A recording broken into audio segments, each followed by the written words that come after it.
Yo, what's going on, everybody? It's Lewis of the Way It Kicks channel. We are here once again at the One Pair at a Time podcast. Man, let me tell you something right now. I'm super excited for today. Got my guy, Jay Elevate. How we doing, bro? Hey, fam, it was definitely a good week, and I'm absolutely excited to definitely talk to the family. And how you doing, bro? Man, feeling good, bro. Feeling real good today. And, man, we got a lot to talk about that's happened this week. It doesn't seem like it when you really think about it, but there's a lot to dive into as far as sneaker information, things that have been happening. I mean, listen, every week is always something good to talk about. And we are so happy for those of you out there who are tapping in with us once again this morning, 9 a.m. Eastern, guys. Apologize for the late start. We had, some technical difficulties, but hey, we got it straightened out, and here we are ready to go. Yes, sir. Yeah, man. So to those of you out there in the chat, go ahead and make sure you tap in with your comments and questions, and we'll be sure to get to you and answer all things you got. In any case, bro, let's start off with this.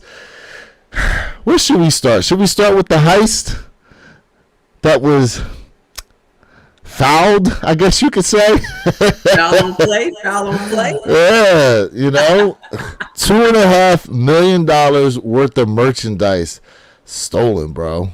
Like, can you call it? What you got on that, man? You know what? Listen. Listen, the innocent until proven guilty. You know what I'm saying? So let me first say that.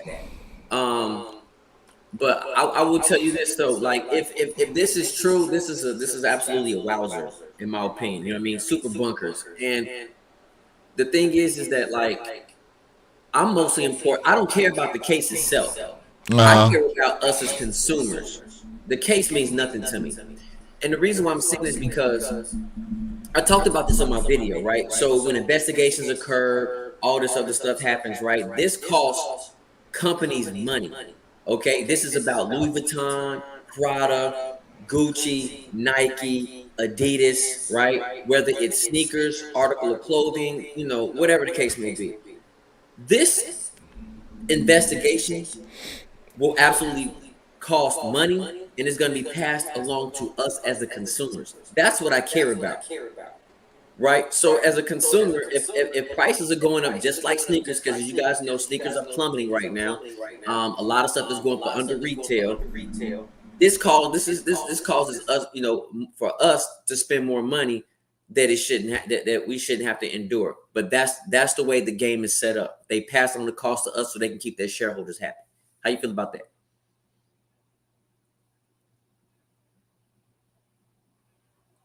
Okay. We can't hear you. Yeah, we can't hear you. There we go. I had to fix this up because you were coming through my laptop speaker, and I was like, I know damn well there's an echo going on right now. I got to fix that. I got it fixed, though. All right. Like I said, guys, technical difficulties today. We apologize. But, yes, it does cost a lot of these companies money. Now, the interesting thing about it is, how much money is it actually costing them? Because when they put that number out there of $2.5 million, that's what all these things retail for, right? But we saw, and I posted it to our group chat. Maybe it was about 2 weeks ago. I even posted it there on my Instagram. I forgot what brand it was. A brand out of Italy that makes handbags, and there's a court case going on with them. I need to find who the actual manufacturer is, but it said it only cost them $57 to make the bags that retail for $2,700. Yep. So when we see that $2.5 million, that's at that retail price. But what is it actually costing these brands? I would probably say you could probably cut that number down to what? 80% of that? 90%? Is the actual cost to the brand? Yeah. I mean, because think about it. Okay, you saw that they had the Louis Vuitton Air Forces. You saw, $30,000 worth. yeah, you saw that they had the. What did they retail at though? Probably about 500. So about, nah, I think it was a little more than that, wasn't it? I thought it was like in the thousands retail. Okay, I mean, Regardless, they had the Jordan 4, the Paris, aka wet cements, which we'll get to about that because I actually saw a pair in hand yesterday. okay. The actual cost to make the shoe though is probably less than $30 a pair. I would say in this day and age, it's probably cost them about $8. Damn, so I'm way over. Let's Okay, be honest. It's so costing probably- $8 It might to cost make about $8. to make a $5,000 to $2,000 shoe at retail. Mm-hmm. You know, regardless of what the resale price is. Yep. Jordan 4 Paris West Cements retail $225, but it cost them $8 to make. I mean, that's a crazy markup, bro. Yeah, around like Crazy markup. Now, obviously, a lot of this has to go into the fact that they're buying the materials or whatever in bulk, you know, and they've got so many as far as the orders are concerned that's why that price is able to be driven down like that. But at the same time, like, still, so the real cost, I would say, is probably more so, you know, you take that $2.5 million and maybe you cut it off by like 80%, and that's the real cost to these brands. Mm-hmm. Yeah, absolutely. You know I mean, what I'm saying? you know, yeah, you got shipping. You know, you got the logistical aspects. You know what I'm saying? You got to keep the machines up to date. I mean, we can go all in depth and all that crap, but at the end of the day, you know, when you think about companies, they charge between a 300 to 1,000% markup. Mm-hmm. That's just the way it goes. That's just the general rule: 300 to 1,000% markup. You know, when they go ahead and they sell a product, that's just the way it is. Yeah, and so that's why it's interesting, the demand that can be generated by these companies, you know, for a product that costs them $8 to make and that they can sell for 200 plus. You know what I mean? Yep. So us as consumers, I mean, again, if we don't buy, then yeah, they end up having to drop the price. But even when you see, like, for example, a Jordan 1, like the yellow ochres, are selling for 100. I saw them in JD Sport Finish Line yesterday, $100. Now, mind you, Finish Line had already bought the pair from Nike, but you got to think, if they can put them down to $100 and apparently still make money from that, and then you add in the fact that they bought the pairs initially from Nike. Like, what did Nike actually make off that shoe? You know what I mean? We don't know. But Nike was able to make money off the shoe. Yeah. Now, that's part of the reason why they tried to do that direct-to-consumer model, which we'll talk about that here in a second, because Nike's really pushing hard now to create these new relationships with the retailers that do push their products out here. But you know, the price that we're paying on anything and everything out here versus what it's actually costing these manufacturers, yeah, man. Yeah. Sometimes it'll make you a little sick. Yeah, I mean, we know how it goes. Absolutely. Yeah. We know how it goes. Shoot. So, speaking of Nike trying to, reinvigorate their relationships. So, I was in JD Sport Finish Line yesterday. Okay. And I was talking to one of the employees that I know there, and he showed me his name tag card. And on the back of the card, it shows now that you can connect your Nike app to your JD Sport Finish Line app. And within doing so, it'll give you 2,000 points. But now they've got the connection with Hibbets. They have the connection, and when I say they, I'm talking about Nike. Nike's got the connection now with Hibbets. You can connect your Nike account. For the longest time, you were able to do that with Dick's Sporting Goods, and now JD Sport Finish Line is the next retailer out here of Nike products to go ahead and do so. Yep. Now, it says that eventually it will allow you to be in line for exclusive products and events and stuff. And I've heard that JD Sport Finish Line does put on events, and they do events, but I've never seen any. The only retailer out there I've seen do anything is Shoe Palace. You know what I mean? But I'm wondering where you think Nike could take these relationships, like what they could really do to really get themselves back in front of the consumers like that. I mean, in my opinion, this is probably an unpopular opinion, but I don't think this is really going to assist Nike in boosting them forward, in my opinion. I mean, you don't think so? Okay. No, I don't think so. Why not? I just think what it's doing is it's saying, hey, you know what? If, for example, if shoe A, sold out over here, you can go ahead and connect with JD, and you can try to get that shoe over there and do a link. That's the only thing I really see. I don't see this in terms of propelling Nike, of getting customers back excited about the brand. I just think what happens is, as a whole, and just not Nike within itself, as a whole, all sneaker companies, they're going to have to reinvent themselves, and they're going to have to figure out, how to make a profit with driving the cost down. Because again, these wet cement 4s, these Paris Olympic 4s, are retailing for $225. Mm-hmm. And so, if you think about it, a lot of consumers are saying, listen, man, sneaker prices are averaging like $215. This is getting stupid. Like this is just out the wazoo. And so they got to figure out to say, hey, you know what? Let's start dwindling down this cost, and we need to go ahead so we can get people back excited. So, I mean, this is cool and all, but this is not going to bring back, shareholders. This not going to boost sales. It's not going to boost sales. So, okay. So do you remember when the Lost and Founds dropped, right? Oh yeah. Okay.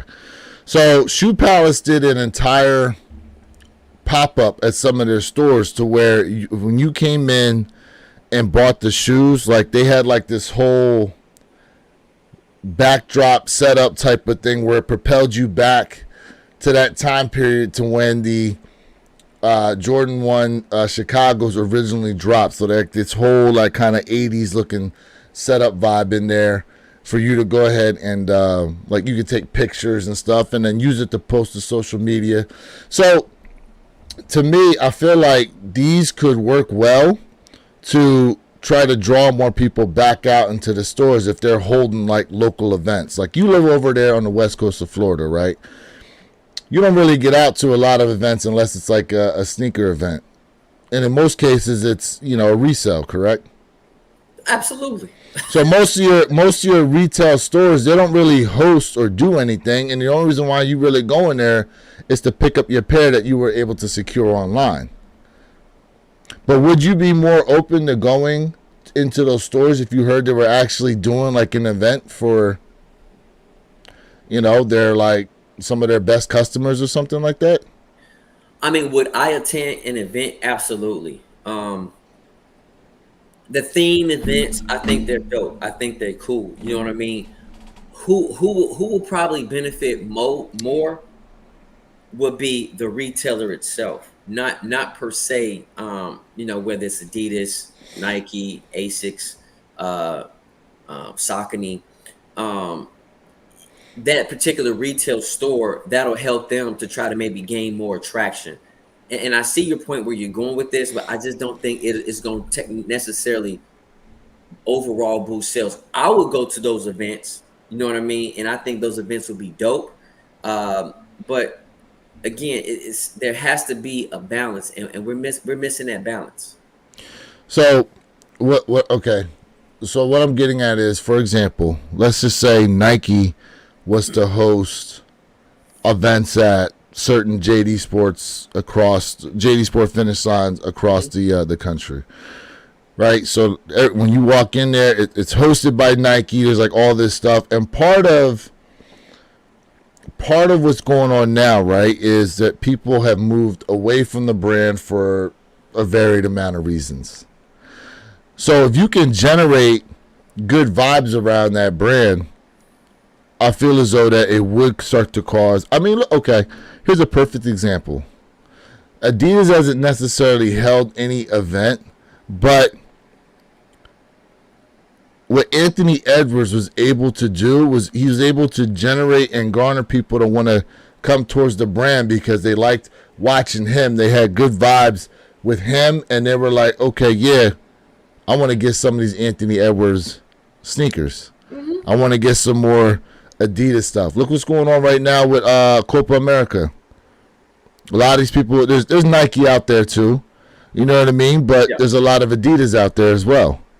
You know, people got the vibes of, okay, I'm going to these soccer events. I'm watching my team win and stuff like that. They got all this apparel. You're going to think to yourself, okay, well, you see Adidas on there. It's going to bring those good vibes to that brand. So if the brand's hosting good events, I feel as though that for those people out there who maybe were kind of on the fence with Nike, it may get them to lean just a little bit towards them. Some because they had a great experience that was hosted by the Nike brand. The experience is what counts. The marketing is absolutely what it counts. And what you're saying, I agree with you. Mm-hmm. I'm just still looking at overall. We can host events all we want, but if they saying, hey, this shoe is retailing for $350, let's just be honest. You know what I mean? Well, it depends on the shoe, though, right? It depends on the shoe. Okay. But you know, when I peel back the onion and I'm talking about it, it's still the price point. But yes, the shoe, the type of shoe, the hype of the shoe, the collab of the shoe does matter. But at the end of the day, average sneakers is costing like $215, and people are like, "Yo, this is out of hand. This is out of control." So we can do events, that's great, but I feel like the pricing, they have to figure out how to get these prices down. Because just like the Air Jordan 1, Olympic, the gold, the black and gold pair, they already being resold for under retail before its release date. Which really? I think is dope. All dope. Fire. I love it. I didn't even know there was I didn't even know they had early pairs yet. I haven't seen them. Air Jordan 1s, and I said this before, man, they should not be 200. They should be like 160, 150. Maybe Jordan 1s on a collab. I feel really, like okay. So you feel like on a collab they should be. I mean, or premium material? Premium material, you can go up a little bit, but let's. So let's back up. When the Travis Scott mochas drop, you feel as though that was that a $200 shoe? I can't remember what the retail price on them was because I didn't get them for retail. The mochas was like, was it 160, 150 something? Okay, so by what you're saying the collab like that should be like the $200, and then the regular colorways should be more so like 160, 170. So let me go back and let me say this. Is that what I'm saying? Yes. But do I think collabs should be more all the time? Absolutely not. I don't think so. Okay. I think when collabs are at a regular price, that's more enticing to people. It's like, man, I get a collab for this. Better quality, supposedly better quality control. That just triggers people. Let's be honest. That's true. I would say that price pointing for a lot of these sneakers out here, brand aside, not even brand aside. If you look at the other brands like Asics and New Balance, some of those shoes are ranging between 180 to 225, 230 themselves. See what I'm saying? You know what I'm saying? Like, and they're not all collabs either. Correct. And so you got to remember this too, right? And you and I talked about this yesterday. Uh-huh. So I'm definitely gonna let the fan in a little bit. So, we talked about, hey, this particular brand. This is an American brand, right? And like you said, it's that 51% rule that really counts. You know what I mean? Yeah. So you want to explain that 51% rule? No, you can, and then I'll go into the part that I was gonna make. So what he's talking about is, in order for an item to be labeled that it was made in that country, 51% of it has to be assembled in the country. So that means 49%, raw materials or the pieces or whatever can be made in a different country. Yep. But so long as 51% of the assembly and all that is done in that particular country, they can say it's made in that country. Okay. So go ahead. So peep this. So why does that happen? Because that's supposed to drive down the cost, and it's cheaper to make certain things in other areas. But then when you think about it, when you think about a logistical standpoint, it's like, okay, well, either A, I got to ship this, whether it's by boat, whether it's by flight, or whatever the case may be. Yeah. You got to spend a lot of money on shipping on the logistical side. Correct. So we could go tit for tat, but when I look at like New Balance, right? New Balance, they said that everything was created and made over here, 100%. That is what they state. Am I right or wrong? That's the statement. Yes, that's what they state. Yes. That's what they state. So since they are stating that, New Balance have to spend more money on creating their sneakers because of the driving cost, the driving force that's over here. So to that notion, I'm not saying New Balance should drop their prices or something like that, but because of those driving factors, they have to absolutely pay more money for retail to get that price point where they need to be. And a lot of people are saying now, oh, New Balance is the new wave. Let me say this, man. New Balance is not the new wave. New Balance has been a wave a couple years ago. They died down a little bit, and they're starting to pick it back up again because, again, it's something different. Just like ASICs. Listen, ASICs be costing $225 because I talked about the ASICs $250 as a matter of fact at retail. Yeah. Right, and then it's going on sale right now for $175 on Concepts. I did a video, my last video I dropped on that. And so the one where sneakers that going on sale, right? Yep, absolutely. Okay. Make sure you guys go check that video out too. So I love the fact that the prices are going down because consumers are fighting back. Our dollar matters. You don't have to buy sneakers. You know what I'm saying? Let that bad boy sit. And if it goes under retail, guess what? We'll cop. So to my point is when it comes to, the driving factor, it's us. It's consumers. Because if consumers keep on purchasing, hey, let's go ahead and keep testing the waters. They're going to keep driving the prices up. That's the point I'm making. No, 100%. I mean, we obviously hold the real power with what we decide to buy and not buy. The problem is when some of these things drop, especially if you're a big footer, a lot of times your sizes ain't sitting around, so you got to get them when you get them. Mm-hmm. You know what I mean? I would piggyback off that to also say that it's interesting that New Balance doesn't really have, when you look at the silhouettes that they put out there, there's not that much of a difference in a lot of their shoes. You know what I mean? Like when it comes to Jordan Brand, like you can distinctly tell what's a 1, what's a 2, what's a 3, what's a 4, what's a 5. Even with some of Nike's like running shoes and trainer shoes, like you can distinctly tell what some of the different sneakers are. These other brands, like New Balance or Asics or whatever, like a lot of the silhouettes, they all look pretty damn similar to each other. So it's interesting the following that they've been able to generate, but some of that does have to come because of the collabs they've been able to do as well. I.e. like the Action Bronsons. Not for nothing. A lot of those colorways are really nice, like the Rosewater. The best one, in my opinion, I think you said it too, was the Scorpius. Oh, absolutely. The green and yellow pair. Yeah, man, that pair goes stupid hard. All right. So that pair goes stupid hard in the color blocking. I really like the way that shoe came out. But again, you know what I mean? It's the Action Bronsons. What did they run? Wasn't it like 180 though? They were like 170 if I'm correct. Yeah, so sites 170, 180. So that's interesting though, that when you think about it on the grand scheme of things, when it comes to collabs, and being a dope collab at that they weren't really trying to knock you upside the head with that shoe. Yep. 170 for some of that is actually pretty nice. And again, let's be honest. Action Bronson is their bread and butter right now. Like that's their bread and butter. You know what I mean? And Asics, bro, like Asics, like I said, Asics is prices are shooting up, and a lot of people are like, man, people are starting to rock Asics. Why? Because of comfortability.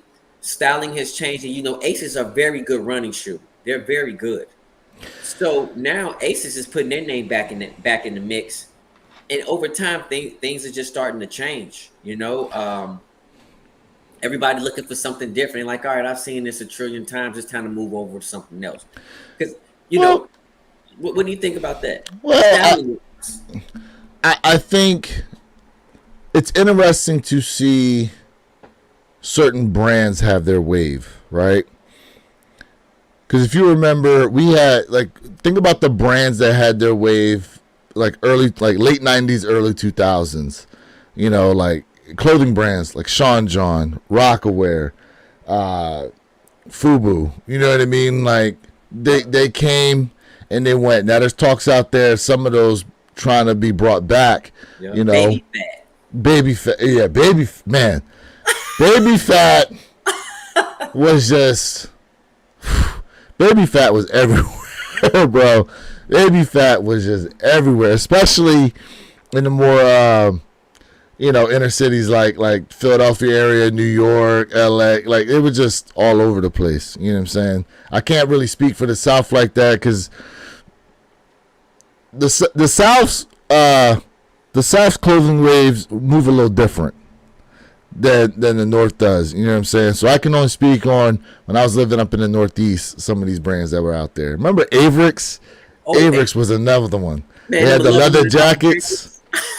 Yeah, man. Shoot. I mean, Pele, Coogee. Yep. You know what I mean? Now, Coogee was definitely like a D.C. metro area, you know what I'm saying? D.C., Virginia, Maryland type clothes, you know what I'm saying? But still, true. You know what I'm saying? Like, so to see Asics, who was pretty much thought of as like an afterthought when it came to sneakers, have a wave right now. You said New Balance had a wave. Remember Fila? Fila had a major wave. I mean, Fila back when you talk about the 80s, hitting a little bit maybe that 90s Fila vibe, you know what I mean? Absolutely. Their peak was Grant Hill. Oh, without a doubt. You remember the Grant Hills. Oh, yeah. The Hill. Yeah. Yeah. Oh, what about BK, British Knights? Oh, British Knights. Yeah. Like maybe a year, 2-year run. That's about Remember it. LA Gear? LA Gear. Or how about Lugs? Lugs, yes. Lugs, listen. Tim's have survived so many onslaughts from other brands. Like, I can't even think of some of the other brands except for Lugs. There were a lot of people out here that were purchasing Lugs boots. Yep. Like that. Lugs boots, Lugs clothing, Lugs gear. You know what I'm saying? Like, you see a lot of that. Let me get some of these guys we got in the chat here. DJ Tyler Radio. That's a good one. Yeah, go ahead. DJ Tyler Radio tapping in. Hey, fellas, what's going on with you, man? Thank you for tapping in once again on the One Pair at a Time podcast this morning. We appreciate you checking in. Jeffrey Flight 23 saying, hey, guys, what's going on with you, bro? Good morning. Good morning to you. Yes. Jason Corley tapping in. Good morning to you, bro. We appreciate you. Appreciate everybody tapped in. And for those of you who are watching the recording of this, we appreciate you guys checking in afterwards as well. Definitely appreciate that. Speaking of which, Jay, I don't know if you ever look. There's who is live in the chat, which we appreciate, but then there's a bunch of people that are watching these things after the fact as well. You know what I mean? So shout out to those guys who you can't come in the morning, but you get to watch afterwards. We definitely appreciate all the love and support that you guys give us. Yes, we do. Absolutely. Jason, hey, check out Jason's comment. Yeah, I was going to say Troops. Yes. Troops. Hey, man, I'm going to tell you my favorite Troops. Listen, my favorite Troop joint is the jumpsuit, the red and gold jumpsuit. I don't care what nobody says. Oh, the jumpsuit era. That's classic. Jumpsuit era. Oh, that reminds me. Okay.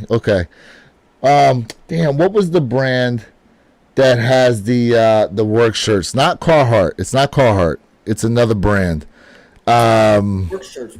Oh, they had the work shirts, the work. I can see it because I know my dad bought this stuff a lot of times to work on cars, but there are a lot of people who were rocking these things as a fashion statement. They had like button downs. You ain't saying Dickies.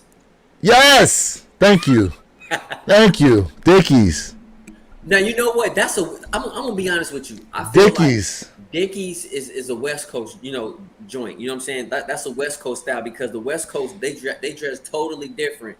You know what I mean? Nah, people in the East Coast and the Northeast. I'm telling you, man. They rocking Dickies. Yeah, they was rocking Dickies like that. Okay. Matter of fact, my my younger sister hit me up. She sent me a picture of her husband. He had the one piece Dickies outfit on. And he had the do rag on too. I said, my man looking like Melvin right now from freaking Baby Boy. He goes, yeah, he loves to wear. He said he still loves to wear those one piece joints. I'm like, oh man. Hey, y'all remember this scene? Oh yeah, call for your mama.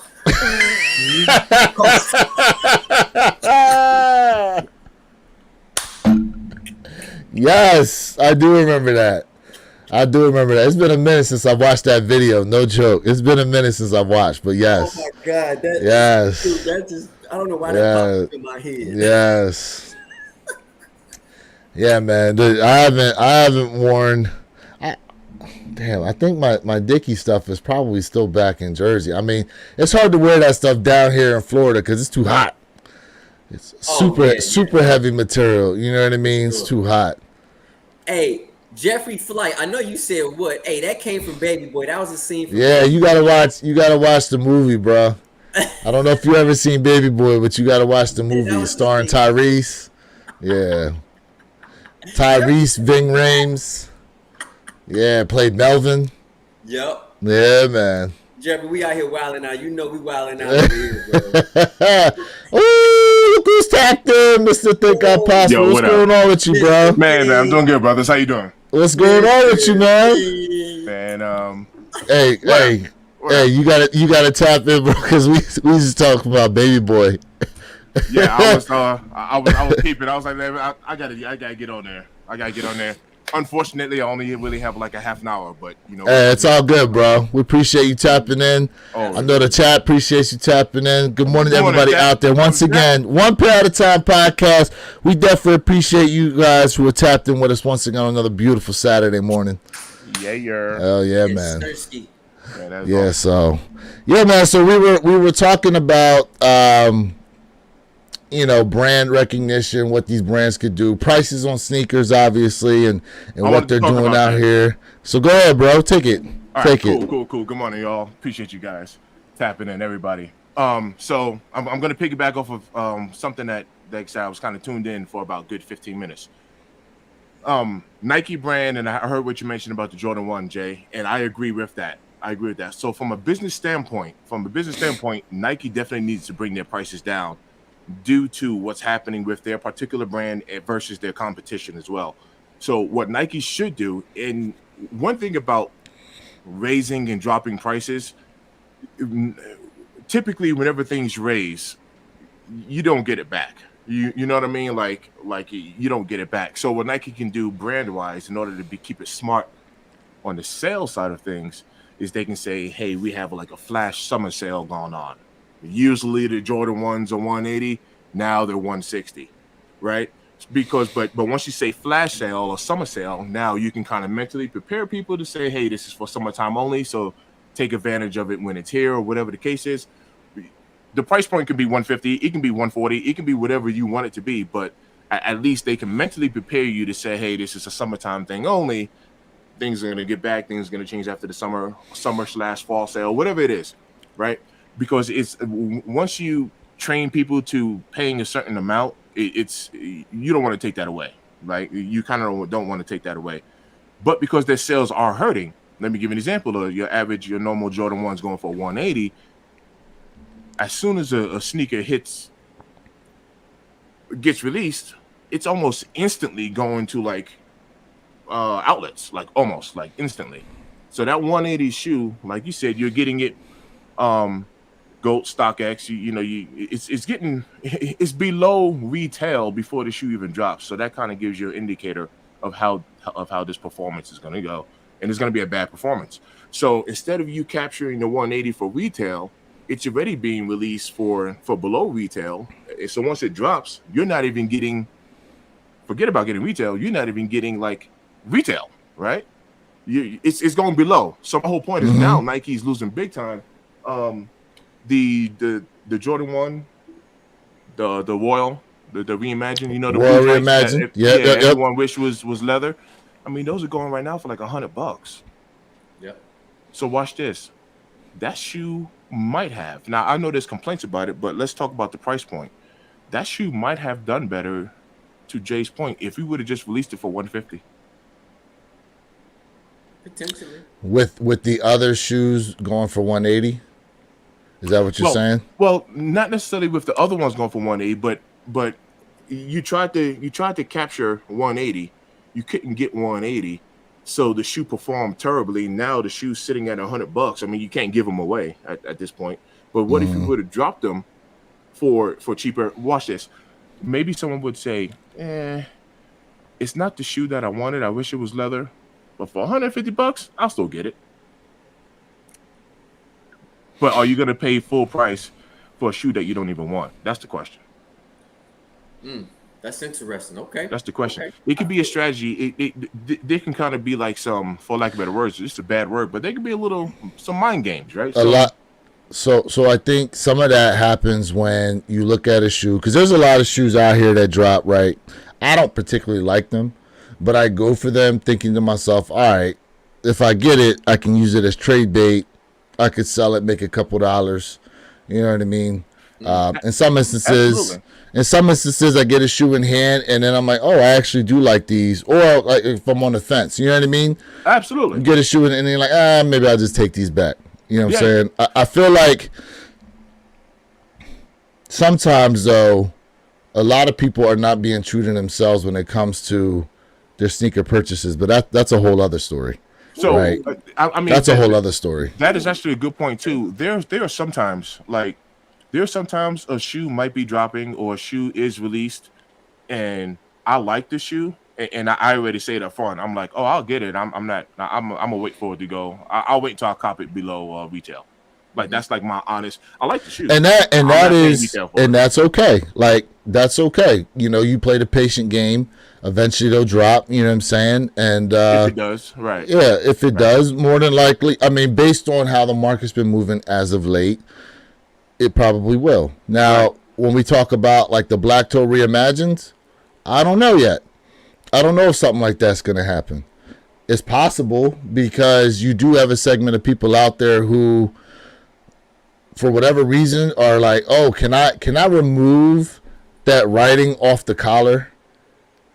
Is there a way to change up instead of having the Air Jordan there? Is there a way for me to like somehow change that or something? Like people are already talking about how they could probably switch up that shoe.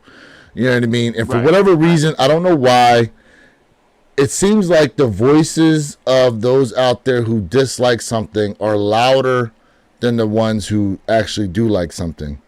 And a lot of times what's happening is you hear so much about all these things that people dislike that it starts to change other people's minds as well.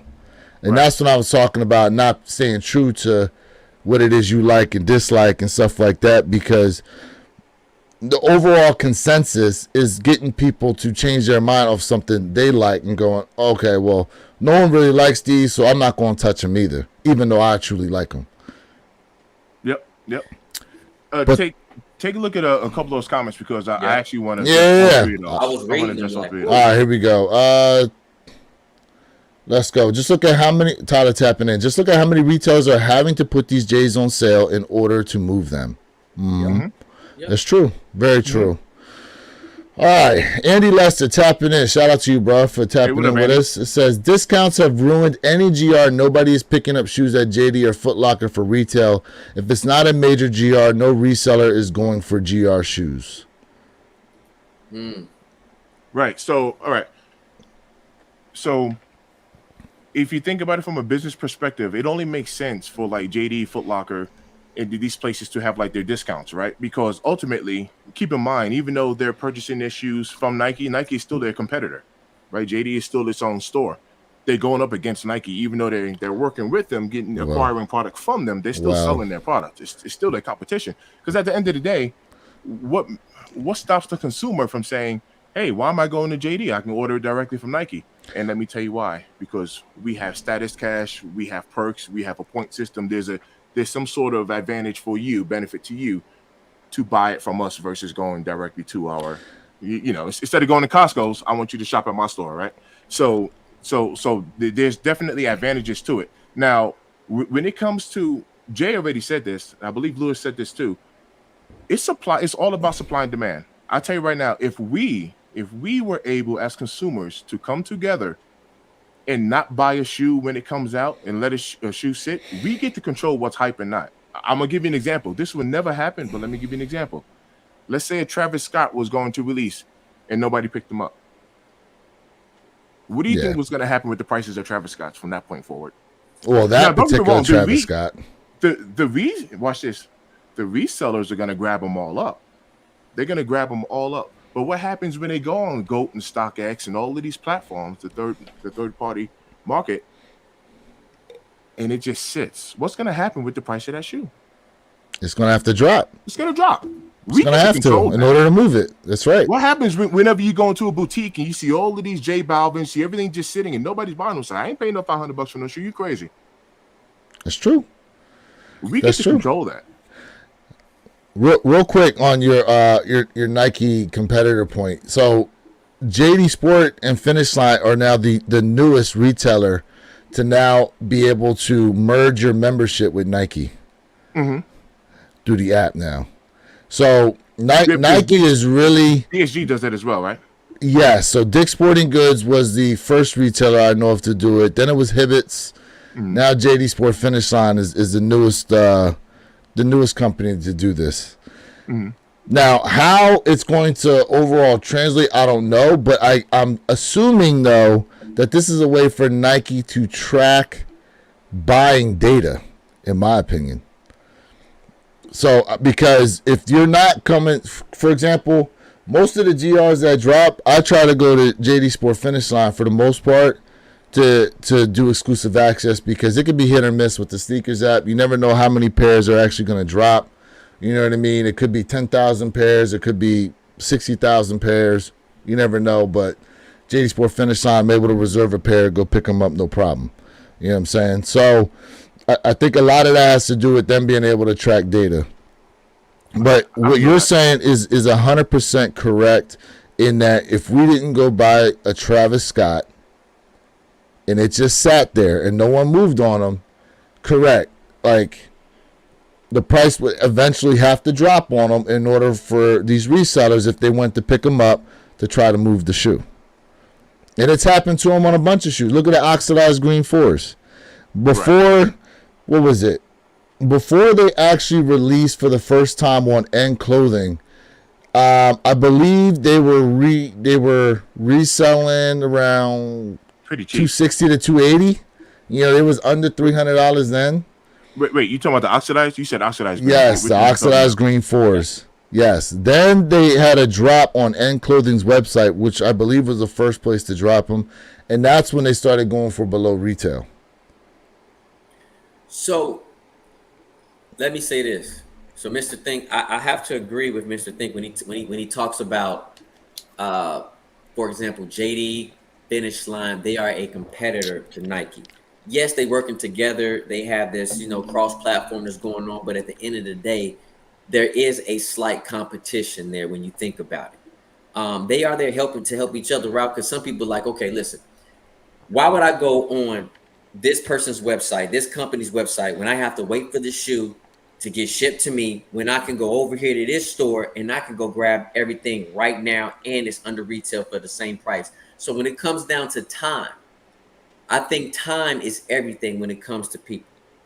Convenience and time. So it depends upon what's more important to you. So yes, they are working with each other, but at the same time, there is a slight competitive um, um, battle, as we would call, like between them. So I would definitely have to agree with Mr. Think's statement on that. I understand that statement. Yo, real quick, and this is another business-minded thought. Yeah, I go used to ahead. work. I used to work for Amazon, right? My wife and Hmm. I actually both. Peak season, they were paying like 30 plus bucks an hour, you know, and all that good stuff. But to drive my point home, Amazon deals with logistics, right? Amazon, because they're so big, statistically speaking, they say 33.3%, one third of America has either already worked, currently working for Amazon. Amazon has officially already gone through one third of the population. Wow. That's crazy. Eventually, Amazon is not going to have enough employees. So watch this. FedEx, USPS, UPS, DHL, those are all competitors because they all handle shipping and logistics. Those are all competitors to Amazon. Amazon is so big, they hire their competitors to deliver their packages for them. Yes. The only thing Yeah. their competitors got to say is, we're not moving your product. That's all they really have to say. And the moment Well, they do that, Amazon gets demolished. They get demolished. well, hold on a second. Hold on a second. Let's back up. Let's back up. Let's back up. Mm. Hold on a second. Don't get me wrong, they're getting paid good money to do it. So No, the no, company's no, not no, going no. to say no. They're not going to say no. Well, But if they did, so you said FedEx, UPS are competitors to Amazon. absolutely. So Yep, that makes sense. Yep. no, they're not. Absolutely. Oh, no, they're not. The competitor to Amazon would be like Walmart, who's also doing like the 2-day shipping. FedEx, UPS, and USPS, like they're just shipping companies. They're not selling any product per It's the se. I'm talking about on the logistics side. Logistical side. So When it comes to logistics, they're competitors. They they're competitors. On the logistical side of things, because Amazon, watch this, Amazon handles logistics. correct, but Watch they this. handle Watch logistics this. for their own things that they sell. Correct. But because they're so big, they have to go to other logistic companies to move their I products. see. So I am okay, a mover. I see I what am a you. In mover. that sense, I have a moving company. I have trucks. I was an independent contractor using I my see. moving truck to move Amazon products. I'm not the only person who's doing it. Amazon is so desperate; they got people using their personal vehicles to Yes, move their products. That's true. The That's true. moment Yeah. everyone says, "I'm not doing that," I'm telling you, it's gonna hurt Amazon. And when I say demolish, I'm not saying they're gonna put them out of business. Amazon is gonna have to regroup and say, "Watch this. This is the reason why Amazon already started buying their own airplanes. This is why you see more Amazon trucks and more Amazon vehicles." Because Yeah, to Amazon keep is that starting more to in realize, house. yes, Yeah. yes, they got to keep it in house because they know the moment everyone who's helping us out saying we're not moving your product anymore, we're gonna be hurt. So let me say this. There's some a couple miles down from me. There's a ton of Amazon vehicles that are in a certain business parking lot. Like they fill them up at Hmm. night. Like the whole Hmm. entire parking lot is just filled nothing but Amazon. And I mean, when I say big, this is a Just a sneaker head. What up, baby? humongous Mm. parking lot. Yeah, yeah. So I agree. They are competitors, just like and I get what you're saying. Just like I said, they're working together, but at the same time, they're competitors. So overall, I do agree with that. They're working together. Hey, but guess what? We're in competition too as well with each other. And it's not Heavy, and that's not heavy a bad thing competition. because that means everybody can eat. That means everybody can eat. That helps out. And do you know what that does? Oh, I'm talking about from a business standpoint. What that does is that helps disrupt another company. So right now, Nike is being disrupted by other brands. Actually, Nike disrupted themselves Mm, when they tried to do the direct to consumer. Because I read an article about this. When they tried to go direct to consumer, what did they end up doing? They ended up pulling a lot of their merchandise out of the stores. And so what that did was it actually created space for other merchandisers to put more in there. So, for example, this happened a lot in the Foot Lockers because Foot Locker, you walk in there, there's like a whole area now of like Hoka. You know what I mean? And so when you walk into the store, you're not seeing a whole wall of Nike like that anymore. You're seeing whole walls of Hoka. And they said that a lot of the reason for Hoka doing what they're doing is the word of mouth. People come in there, they're seeing the shoe, they get interested in it, they end up buying it. They talk about how comfortable they are and stuff like that. And then one tells the other, and that's how. Because I see a lot of Hoka down here in South Florida. You know what I mean? And so a lot of that, and you figure out here in South Florida, people are outside all year round. You know what I'm saying? So a lot of that was generated because Nike pulled some of their stuff out, and it just created room for other brands to be able to fill that space. Which is why now they're trying their damnedest to recreate those relationships now with some of those retailers out there, because that direct-to-consumer model just backfired on them. So I'm trying to think when Hoka was released. 2010. When Hoka's been out. Hoka's been out for a while. It's been out for a while, right? If you are not an avid runner like myself, you wouldn't know. You wouldn't know nothing about it. 2009. You wouldn't know about Hoka's if you're not an avid runner. So you know what I mean? In the French Alps. Yep. That's what it says here. So correct. I agree. I totally agree with what you're saying. But if that brand wasn't even out and around, so I do see what you're saying. How Nike disrupted themselves, but also there has to be another brand around in order for that disruption to take place. Because watch this. The moment you dominate a certain market and get comfortable, it leaves, like you said, it leaves that gap available for another company to come out and disrupt you. I'll give you a good example. A lot of people didn't know nothing about you. You guys know I'm an investor as well, especially in the stock market. A lot of people don't know nothing about chips, right? As far as like NVIDIA, AMD, people don't know nothing about these chips. But one chip that people do know a lot about, because it was old, it was called Intel. Intel inside, you know, even the little people with the little Civics, with the little slow cars, little noisemakers, they had your Intel, your girl inside, and they had all the little funny stickers. Everybody knew about Intel. Everybody knew about Intel, but Intel got disrupted. And regardless of what people think, because you guys know how I am about my Tesla stock, I'm a shareholder with Tesla. But look, Ford's been making vehicles for a very long time. Ford's been making vehicles for a very long time. They let a 14-year-old company called Tesla overpass them for over 100 years. The F-150 is the best-selling pickup truck in America, period. They're letting a brand new company overlap them when it comes to this EV thing because Ford got comfortable. And I want you to mark my words, the U.S. automotive companies are going to have a big problem if they don't start switching to electric vehicles. I don't care if you like them or not, it's the future.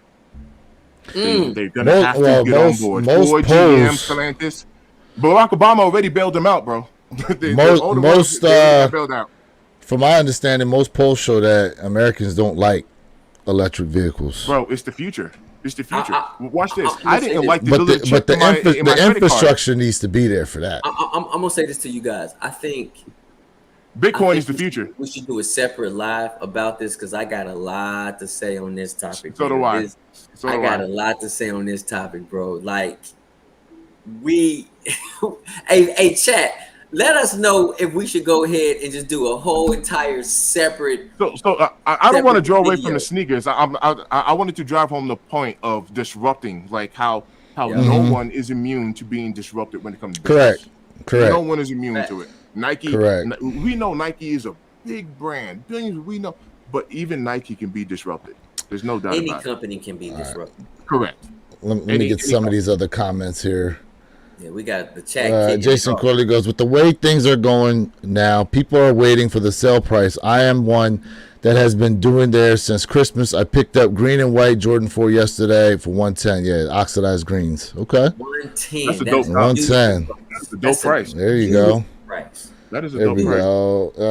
Here we go. And stock is unreal on GR. There's no hype on GR because you can find them everywhere. Great. I mean, listen, the GR hype had its wave during COVID times because the only way you was able to cop was online, and that's pretty much it. You couldn't go to the stores to get out here and put the footwork in. Basically, we have returned to pre-COVID pre-COVID, in my opinion, as far as sneakers are concerned. Because a lot of these hype shoes that we see now that are going for like $400 or $500, at one point, guess what? They had a red tag sale sitting at Foot Locker on the shelves. You know what I mean? Just remember, Black Cat 4s were in the outlets. Yep. Okay? Let's remember that. But not if Trump gets back in office, remember? Because we're all going to get money, right? Oh, my God. No, I'm not going to clown. No, I heard about. No, I did like that. I will say your boy Jay the sneaker guy. I would definitely say this. Like, the great thing about this era we're living in right now during this time is that, you know, buy what you like. Later on down the line, the market cannot be read fully right now because there's certain things that, you know, to go under retail, and then you'll turn around and then there's an explosion in the price. So this is a great time right now, especially. This is a better time, especially for new sneakerheads, not old sneakerheads who've been in the game. This is really great for new sneakerheads because this will allow them to start building up their collection a little bit more faster. And this will give them opportunity to learn about, you know, how the market absolutely is changing because their perspective is so fresh and so new. They may be thinking on a whole nother level. So I really think this is the best time, especially for new sneakerheads. I would agree with you. I would agree with you too. From a price standpoint, yes, a lot of this stuff going on sale. Easy way to build up your collection. You know, yeah, I think all three of us are going on record that, and Jay, I got to double check with you, Jay, if you said this about the World Reimagines, that one day we see that being a $400 shoe. Hey, listen, it's possible because over time things change. Yeah. A lot of people gonna say, I hate this sneaker, I don't like it. And then when it becomes scarce, people like, oh, I need to find it. Yeah. Yeah. Oh, you know what I'm saying? Like, well, also because I even do this within my investments too. Like, it's no one can truly forecast the future, and because we cannot truly forecast the future, I'm going to use this as an example. I'm not saying it's going to happen, but we don't know if or when there can always be a COVID 2.0. Yeah. All of that stuff can happen all over again. It can happen in 2028. I mean, who knows? Right? Yeah. But once that happens again, those will become a $300-$400 shoe, just like that. Like that. It would be, yeah. Yep. Let me get some of these other comments here. ATT Chris tapping in. Good morning, fellas, and everyone in the chat. Good morning to you, bro. Appreciate you tapping in here. Morning. What we got? Just a sneakerhead tapping in. What's going on with you, fam? We appreciate everybody in the chat right now with the One Pair at a Time podcast channel. Appreciate you guys tapping in with us here. Love. I want to make one more statement because I have to get ready to go. Go ahead. This is a positive one because I don't want to sound like a Debbie Downer, right? This is the positive one. This actually has to do with COVID. When all of this stuff was initially started going down, everybody was talking about, oh, this is the new normal, and I was defending, saying this isn't normal. We're going through a storm, and when you go through enough storms, one thing that you realize, watch it. This is my motivational speech. Whenever you're going through a storm in life, this isn't related to sneakers or just COVID or anything. This is just some. Hold on. Before you go, let me give you a solo layout. Yes. Drop that knowledge on the chat, bro. Drop it. Whenever you're going through a storm in life, there's a couple of promises I'm gonna give you. The first promise is, I don't know how long that storm is gonna last, and that's gonna be the scariest part, because that's one promise that I'm gonna give you. I don't know how long it's gonna last, but the second promise that I'm going to give you, and this is a promise, is that it doesn't last forever. So you buckle down, you hold your head up. Things are going to look scary. Things are going to look bad. Watch this. Things will be scary and things will be bad, but you will make it through. Everybody was saying wearing a mask is the new normal. This is how it's going to be forever. And I was saying, no, it's not. We're just going through a storm. We're going through a storm. So just that this is life advice. It's all good. There's a light at the end of the tunnel. Yep. It is not another train coming to hit you. It is a way out. Keep your head up, and we'll be okay. We'll be okay. That's coming from the heart. That is 100 facts, bro. Insightful words from Mr. Think I'm Possible. Absolutely. Hell yeah. Love My it. book is releasing. No. Yeah. Oh man, we got a question for you though, Mr. Thank. You're not going to the grand opening of Shoe Palace at Colorado Mills Mall. Bet they're gonna have some heat. Yo, let me know. Let me know what they're gonna have there. I do have work today. I have about 5 more minutes before I have to leave. But he Yep. said he's heading out there. He said he's on his way. That's one of my guys right there. So let me know. Hit me up. Call me. Call me. I got to move out in Castle Rock. So All right, Jason Corley goes. Bacasa is big here in South Alabama. Okay. Okay, I've never heard of that brand. I've never heard of that brand either. It's Is that a what kind of clothing shoe is brand? that? It's got to be clothing brand. Oh, it's a clothing. Yeah, he goes. My 96-year-old papa is rocking the Hokas. There we go. Yeah. That man. Yeah. Listen, man, I love my Hokas, bro. They're so comfortable. Yo, back in the day, the only thing my dad wanted to buy me when I was like kind of a little bit, he was like, New Balance, New Balance. And I ran track for a little bit. And I was like, yo, I'm not wearing that. So that's where we're at. I was out running track in Jordans, bro. So Tyler goes. People just don't like change. Period. Facts. He goes. If we were always electric going to gas-powered vehicles, people wouldn't like them. Possible. What we got here? They're already converting to electric in Mopar, making it so the big supercharged V8s are no longer a thing. You know, that's interesting because the what is that car coming out? They It's a they challenge. gave it not the Challenger because they have the Challenger. They have the electric one. Where yeah, the all and electric it one. makes- The sound comes out of it makes speakers the or sound some shit. of an exhaust. That's the challenge. Correct. I think it was a Challenger. That's the Oh, challenge. it is the Challenger? Yeah. That's the Yeah. Challenger. I They thought made it a was. two-door. I think it was. It's a Okay. two-door. It's a challenge. And like I said, whether you hate it or love it, So- it is the future. You're right. We do not have the infrastructure right now, but it is the future. Ferrari is making an electric vehicle. I've read it. Well, they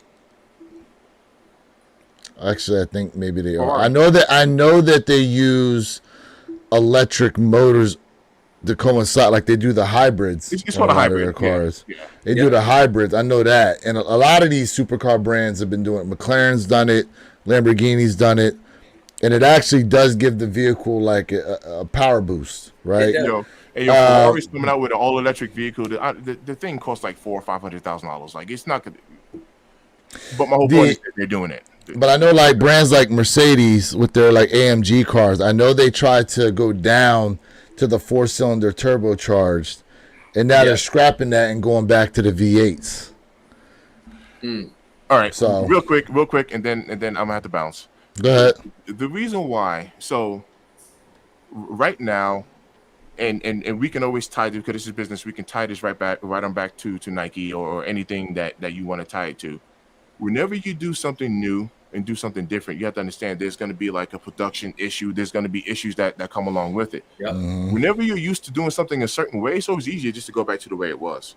So there's like an electric vehicle, almost like a race going on right now. And I'm gonna tell you right now, China is kicking our butts when it comes to technology. This is what's happening right now. China is. I've seen some of those Chinese brand manufacturer cars and everything that they're doing in there. Yeah. They are dope when it comes to the tech, but it's going to be the future, whether you like it or not. I'm 44 years old. I was one of those guys to where I was like, man, I don't want the little microchip in my debit card because I don't want people to be able to track my purchases and all that stuff.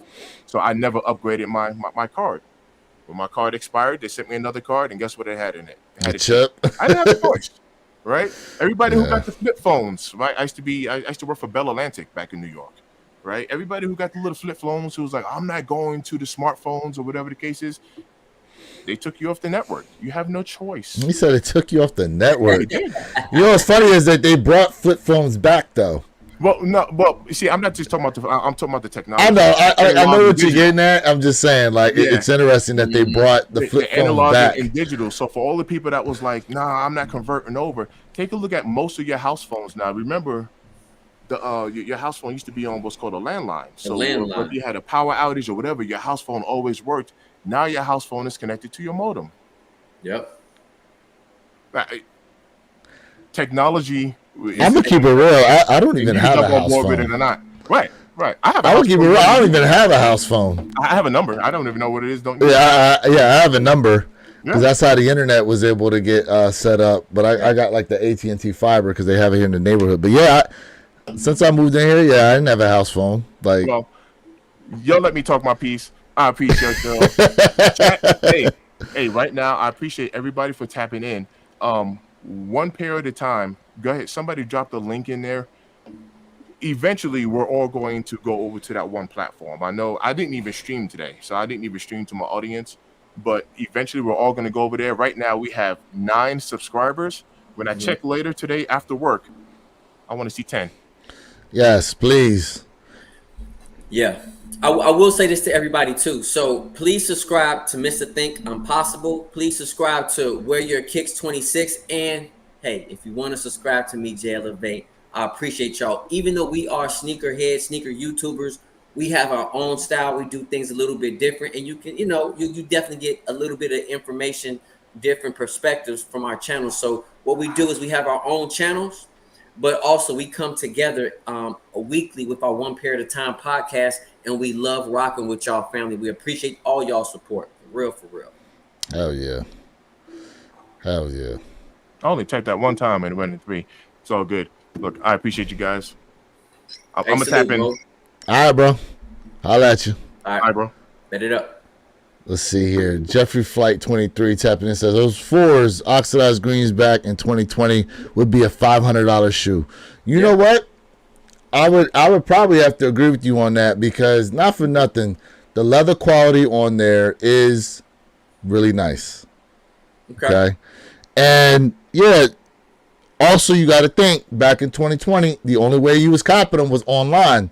So you fighting against the botters and everybody else and their mama trying to get that shoe. You know what I'm saying? So That's true. what we got here, ATC Chris goes, this is how sneakers were when I was buying in 2010 as B's on sale at skate shops for $69.99 and walking in the stores to pick up what you want. Yep. Heck yeah, man. Listen, I've been saying this. The time we are in now, from my opinion, is really showing you who the true sneakerheads are. Because if you're here and you're about the sneakers, you're not really worried about what's selling out, what's not selling out. You just know you like the shoe and you're happy as hell to get the shoe for yourself. Yep. You know what I'm saying? Like, damn all the clout that could or could not come from having that particular shoe. If you like it, you know what I'm saying? Like, get it. Yep. You know? Get it. Facts. Young sneakers is the ones that are enjoying this the most because they can save their grass cutting money and actually cop some dope kicks. Yeah. Listen, these kids out here ain't cutting grass like that no more, man. Let's be honest. The days of them going out shoveling snow, cutting grass, raking leaves, like that stuff is done now. You know, they all trying to be the next big reseller. they really are, man. They on here watching these guys at the stores. You know, like I forget my man that I see him and he's got like the broccoli head. Young dude though. Broccoli head? Bro, that's what they call that haircut, bro. The broccoli.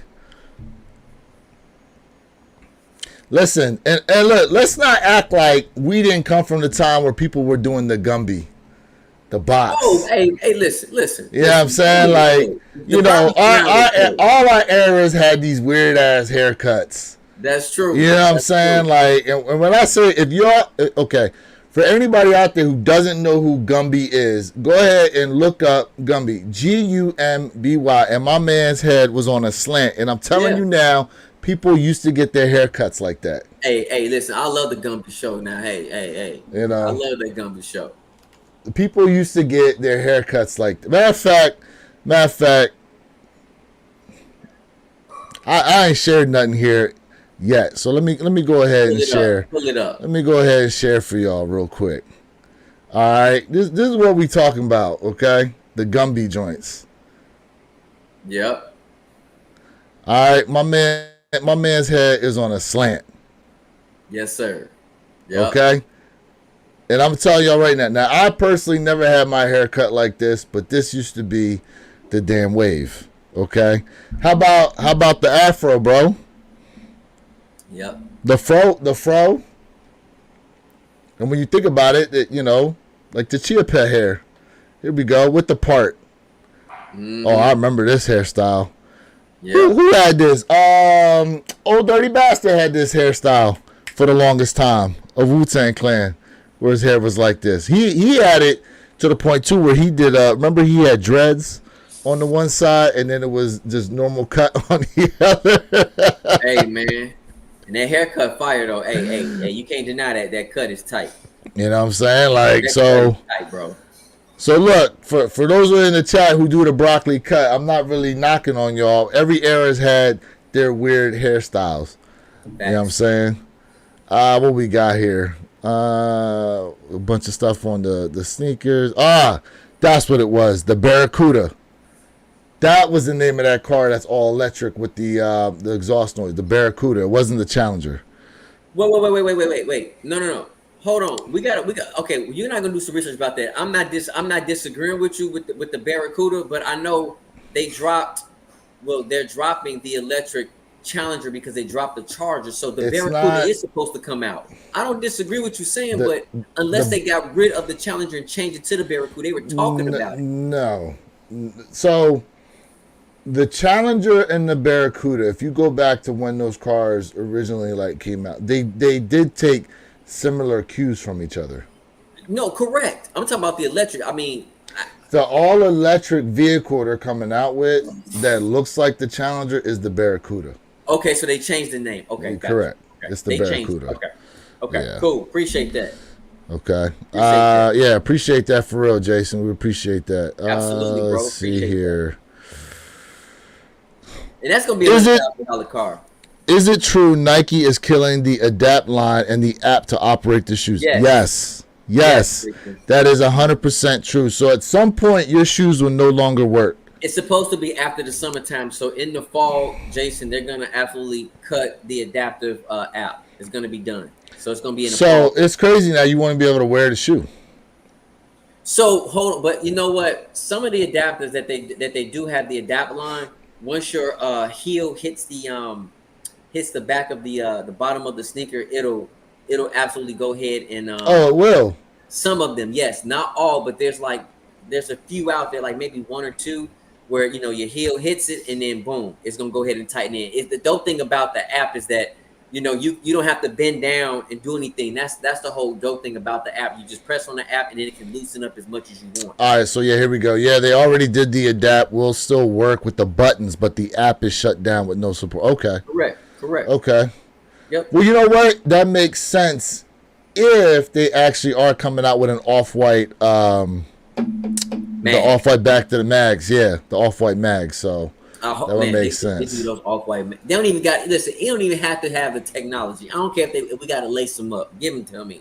Just a sneakerhead tapping in says, bro, I remember walking into my 10-0 stores, finding Toro 4s on the shelves next to the original Fear 4s, grabbed both in my size 10.5, and it wasn't nothing to just grab. That's right. Yep. Yo, look at my man said. My man Jeffrey Flight goes goofy haircut. Yeah, man. Here we go. Tyler checking it. The kid hairstyle from House Party. Yeah, that was the box. That was the box that they called him the eraser head. Yep. Man, hey, House Party was fire. Hey, I might have to watch that tonight. Hey, as a matter of fact, I know I'm jumping the gun, but hey, fam, has anybody watched Super Cell on Netflix? I'm just curious, man. Super Cell is dope, but okay, keep going. All right, what we got here? That boy, that kid, and play here. Vision Corley goes, the broccoli cut looks like the dude from VeggieTales.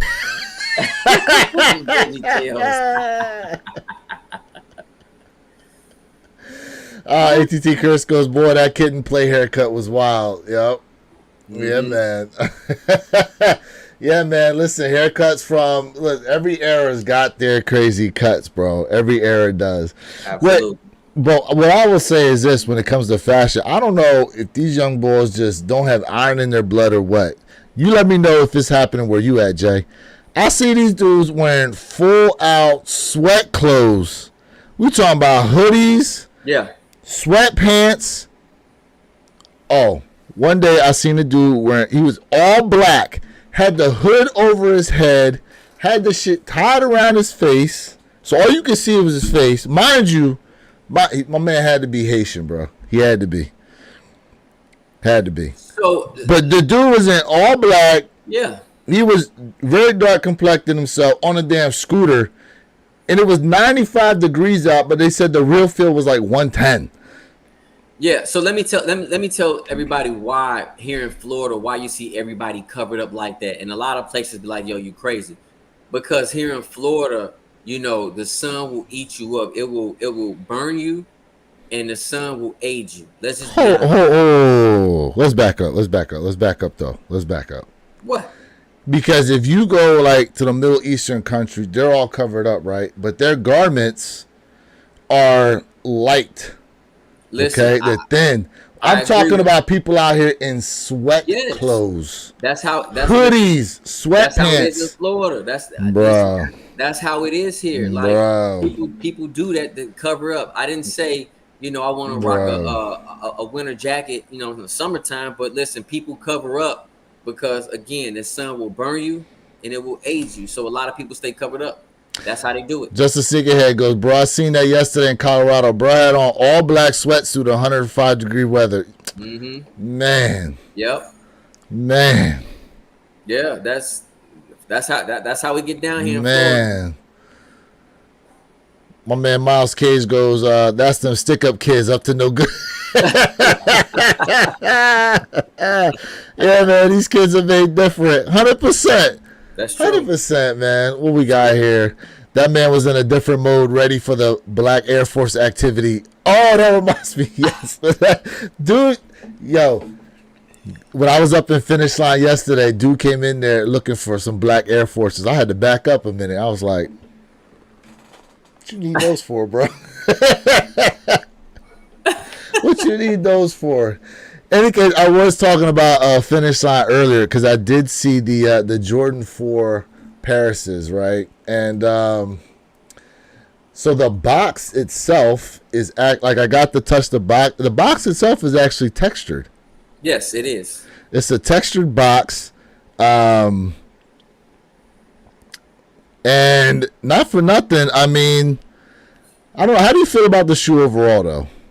Bro, we talked about it before. But as we getting closer, I don't care about what people saying. Oh, these are gonna sit. These are dope. You know, these are gonna sit. I don't think so. I think this right here is a hit for me. I'm gonna cop. I'm gonna definitely cop the Paris 4s. They are a absolute hit for me. Listen, you can throw in lima green, neon, shoelaces, white, black, red, whatever you can do. This is such a neutral silhouette. It's so dope in my opinion. This is a must for me. Now, mind you, this is a youth pair I'm showing. I just wanted to bring up a picture. I mean, you know what I mean? But yes, these are set up for a bunch of different colors, like the neon laces in them, red laces, pink. I mean, you name it, you could obviously lace swap these with a lot. Yeah, this is you know what I mean? The question is, will these go on sale? You know what? I'm going to say this. I would not be surprised, but at the same time, I feel like when you hear about the major influencers, right, that people watch, you know, they have somewhat of a influence on the market as well. I will say that. I do believe that most people are going to make their decision regardless. Mm-hmm. But for me, in my opinion, the Paris 4s is a must cop. I need them. You know, whether nobody likes the shoe, I need it. I don't care. It is a must.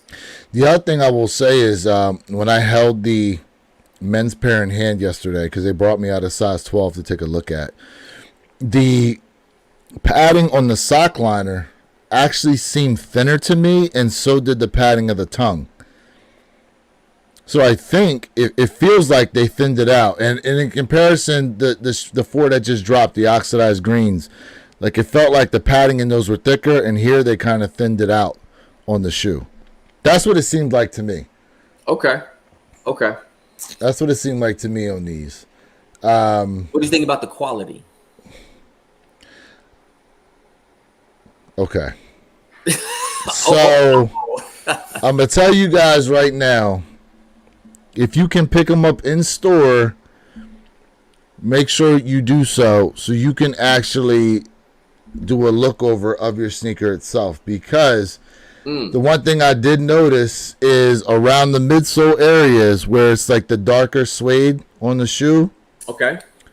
some of those glue stains are going to be very easy to see. Ooh. Some of those glue stains are going to be very easy to see on that shoe. So if you can get to the store, take a look at your pair, look it over, and make sure everything's on the up and up, I would encourage you to do so. So quality control can affect, people's buying decision. I definitely will say that. It can. I would definitely say that. It can. That's If the quality isn't there, you could end up seeing a bunch of returns on the shoe. You know what I mean? I don't know. Now, it could just be the pair that they brought out to me.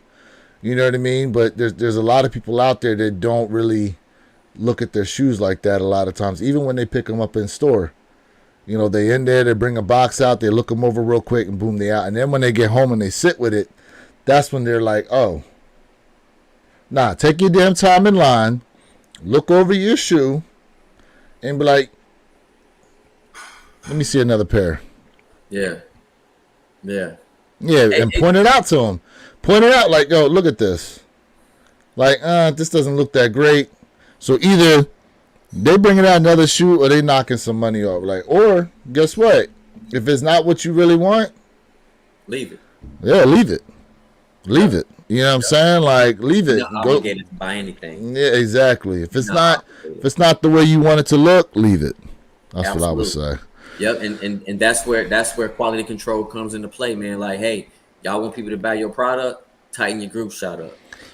Jason Corley goes, might wait on Fear 4 coming out later this year. Okay, yeah, the Fear Jeffrey 4. Flight 23, Fear 4s are a must too. Yeah, I'm interested in how those are going to look. Facts. Hopefully the QC on those is going to be really good. You know what I mean? Now, those glue stains aside, it was on the one pair. It was on, what? Was it on the left shoe of the pair that they showed me? Someone said that, I had someone comment that to me, is that a lot of times when there's an issue with their sneakers, the problem is usually on the left shoe. Someone commented that to me on a video I did, and I can't remember what video it was, but they said, yeah, usually if there's a QC issue, it's on the left shoe, and the right shoe of your pair usually doesn't have too many issues with it. Why I'm looking back, because there was a quality issue on my Air Jordan 10 23 is back. And I'm thinking that is on the left side of the shoe. Interesting. So now the sneaker overall, the materials and the uppers on that, I will say I like them. Now, there were comments of the caging, right? How they have like that fake raised caging that's on the shoe that you can. Let me go back to the picture here. Okay. I will say this: if you guys have if any of you actually have the Craft 4s, yep, I'm gonna tell you right now, they do not feel like the Craft 4s caging. What does it feel like? It actually has like a harder kind of texture to it. Okay. I wasn't sure of the material. I'm not saying it's plastic, but on here, like this feels like suede. So I have the green pair here. This is actually like a suede material. That caging on those Paris 4s, it felt a lot harder. Okay. So I will put that out there too. But it is actually a nice shoe in hand. It is. Okay. But it's tough, man. I think these might end up on sale. Listen, it's possible. It's possible. I just know, I definitely want a pair. Now, how I'm gonna do it, I don't know yet. But I do want a pair. Absolutely. Yeah. Now, how do you feel about the? So speaking of Olympic shoes, what do you think about the Olympic sixes? I have to go for them. I have to. Me personally, I'm a six guy. I'm a six Hmm. guy. So I have to go for the six. And some people are saying they feel like the Olympic six will absolutely sit as well. You know what? I have to say, I think I might have to agree with them on that. I'm not. I was high on the Olympic sixes for a minute, But and I don't know. I don't know now how I'm feeling about them overall. I like them, but I'm just kind of like, do I need them? Do I need them? I don't know. I don't listen, know. if this go on sale, it's definitely a cop for Oh, me. if it goes on sale, yeah, I'm gonna get You them. know what I mean? I I'm mean, gonna but get this them is a then. cop. Whether it sells out or not, this is a cop. I need to rebuild up my six collection anyway. Hmm. And I love six. I'm like, yo, I have to grab this. Only thing is for me, I just wish it had a damn Nike Air on the back instead of that red Jumpman. That's what it is. Mm, I really wish, you know, they, yeah. or they would at least had, what, on the left side shoe Nike, on the right side Air. I wish they would have done something a little bit different with a hit. But you know what? I'm still gonna cop. I'm still gonna cop. My man said if the oxidized green fours are sitting, the Paris will for sure sit at stores or stay around retail. All right, ATT Chris. I respect Okay. that. Sure. Yeah. Okay. Yeah. Absolutely. I will say the leather quality that they're giving us on the Olympic sixes are nice though. Yeah. Leather quality is there on that pair. I'm going for Um, it. I'm going for the period. In my opinion, I'm not going to wait to see if the Olympics go on sale. Me personally, I'm not going to wait. okay, so you're just gonna go grab them. I'm going to go grab it. For me personally, that's just my opinion. I'm not telling you guys you should wait. I'm just saying for me, I'm going to go for it. Now we were talking about this earlier, and they do have an Olympic Jordan 1 that, interestingly enough, Hmm. these here are already under retail. Look at this. That's what I was Size telling you. 11. Yep. Size 11, 119. 11 and a half, 122. Size 12, 123. That's what I was You telling know what you. I'm saying? Size 13, 122. And believe it or not, listen, I like Air Jordan ones. You know that, but I am not the biggest fan of Air Jordan ones. You listen, you guys know that. Mm-hmm. Air Jordan ones is not even in my top six, top seven favorite Mm-hmm. Jordan silhouette. But I'm gonna go. I'm gonna go for this gold. I'm gonna go for these right here. I'm So gonna go you're for. going to get these off GOAT? No, no, no, no, no. I'm gonna wait for them to drop, and then hopefully, the price will drop because I don't see these probably selling out. Now So this what? I do So see. if you want them, why not just get them off GOAT right No, now? no, because after you pay all the fees, the shipping, you already back at retail. I'm gonna wait. I'm gonna wait. Now, if Go said, "Hey, free shipping, all this other stuff," okay, but no, I'm not doing that. I'm gonna wait. I'm Hold gonna on a wait. second. Hold on a second. Hold on a second. Okay, because these retailing with 200. These Olympic ones, if I'm correct, retailing at 200. I could be Are wrong. they? I believe it's 200. I believe the retail is 200 on those. Yes. So Um, And I tell everybody, don't buy sneakers early right now. Don't buy them early. And listen, buy what you want. I just don't think in this day and age it's worth buying sneakers early, even if it's going under retail, because by the time you pay taxes, titles, fees, shipping, you already back at retail. That's how I look at it. nah, man. These will come to, I think, with fees and shipping, probably around like 150. Okay, so my math ain't mathing. Your math ain't mathing on these, so you weigh. You know what I'm saying? Like, Okay, I respect that. you know, you way under. Nah, you way overestimating. Unfortunately, how much these are gonna run you Okay, getting them right now. So I would say, okay, I'm looking at it right now. So total out the door, if I bought a size 12 on GOAT right now, 123 with shipping and taxes, you're looking at like 142 here. Okay. So here's the next question I have for the community, right? And I need everybody to listen. Please, chat, drop a comment. For one, why would you buy a sneaker early that's going for under retail if Nike gonna drop the sneaker on their app for that 180, that $200 price tag? Can we think about, and hear me out, would this be a real pair to drop? Would this be a UA, a fake pair? I'm just asking. I just want to know the community's thought on that, because it's going to drop anyway for retail on sneakers app. So do you understand what I'm asking? So you're wondering, okay, well, I mean, you can do your due asking? diligence and run a check on them, but you waiting how long? Correct, but I'm just saying, let's just think about a different angle now. It's kind of like, okay, how are we getting this for under retail already? It's just a very, very good question, I think, that I'm asking. How do people feel about that? And because a lot of these stores know that the shoe's going to sit. So if they can put them out there under retail now, they're going to make some money. Okay. I mean, so do we only perceive it to be a real shoe?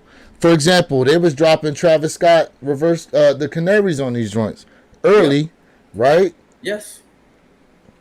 So I don't disagree with you. I just wanted to hear the community's train of thought. But what you're saying, I agree with you 100%. Absolutely.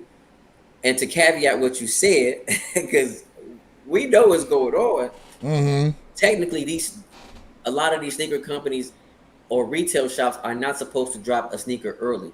By contract, they're not supposed to do that. They have to do it on their release day. So that's a whole nother topic. I mean, for all we know, it's Nike. For all we know, they're coming from Nike, though. And they could be. See? For all we know, it's coming from Nike.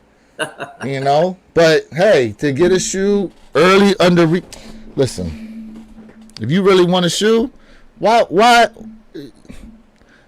You could always do a secondary legit check on your shoes if you're that worried. You know what I mean? No, I'm not worried. I just want to hear the communities, I want to hear. Just a Sneakerhead goes, is Nike sending pairs straight to GOAT? Who knows? It's possible. Could be. It could be. It's very possible.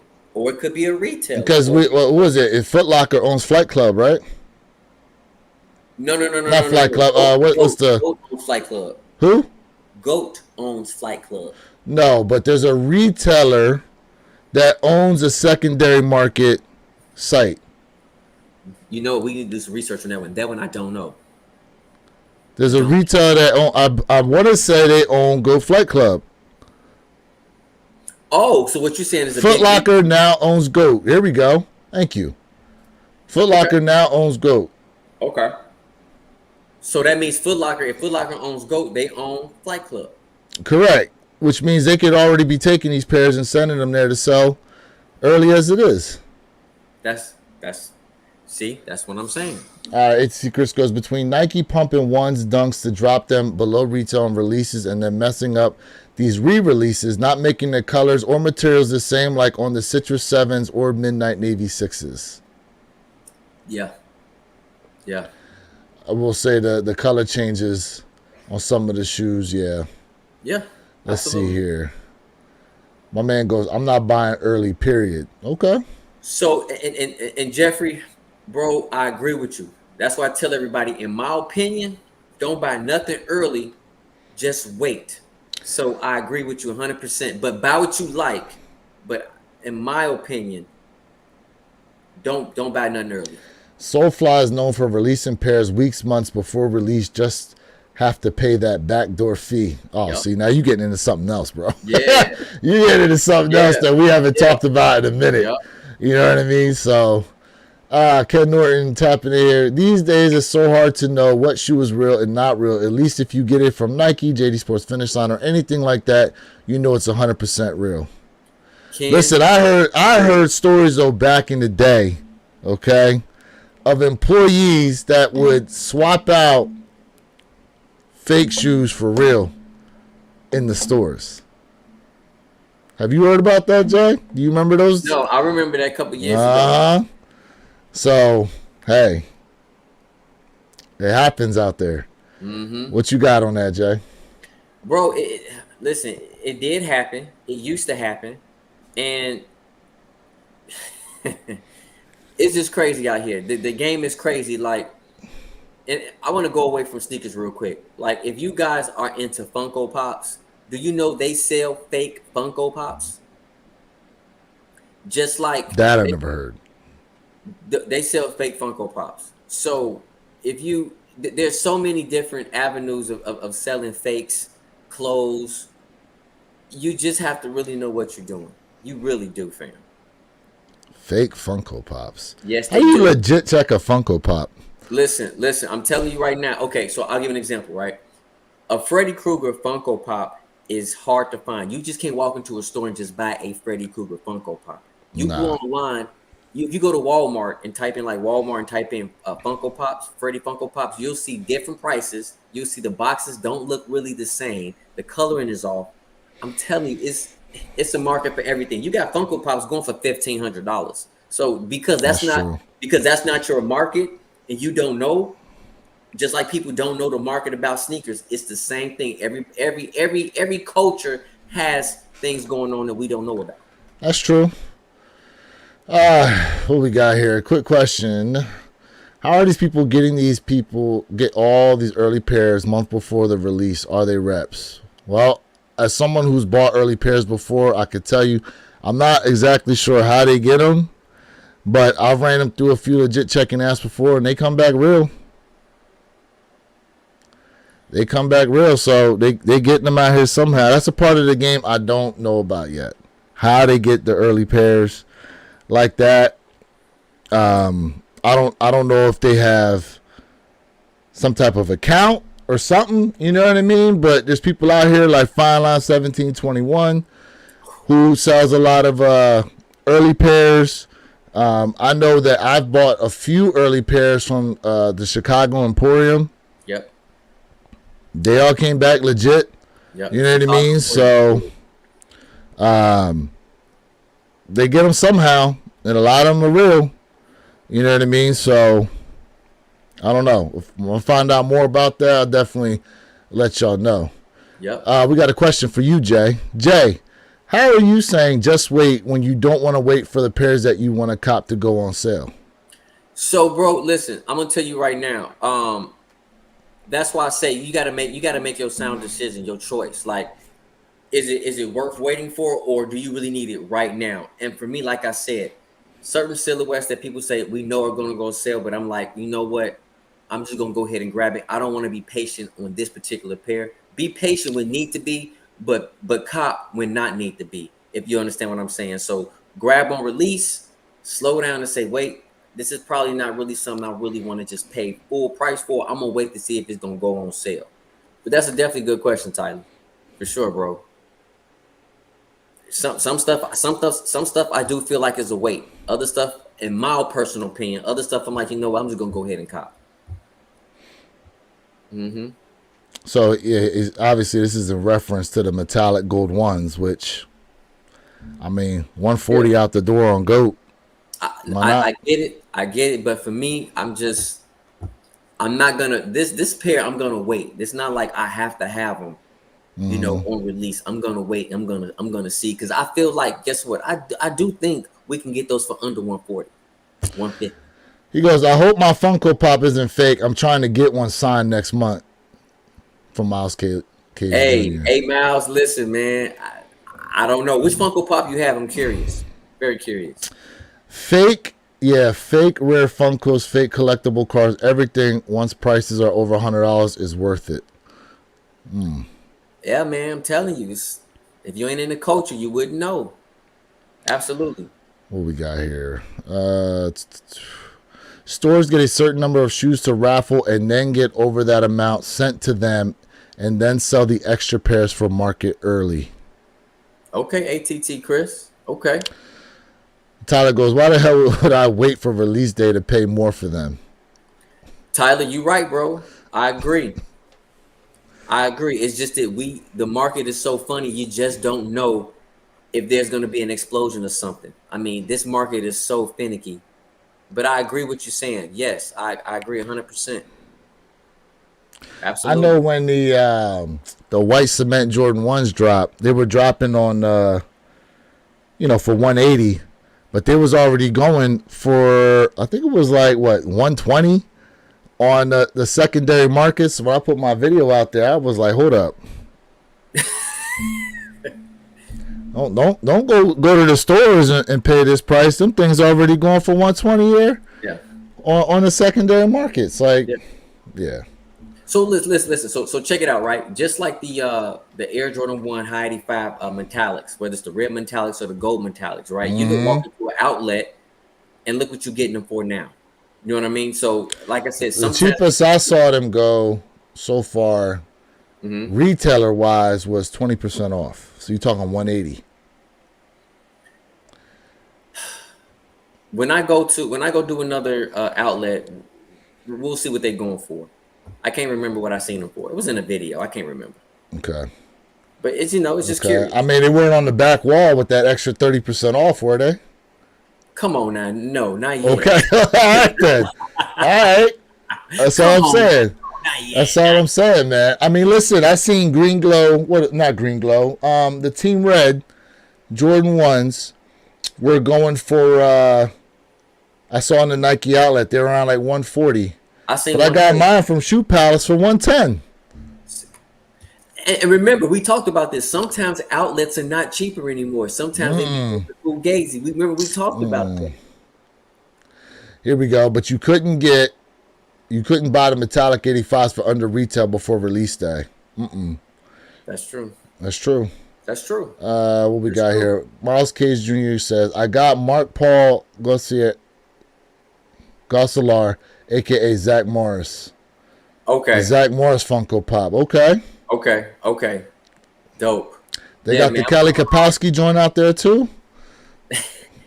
Yeah, I like I'm not gonna say I'm a big Funko Pop collector. I'm not, but I like horror. So I'm big into horror.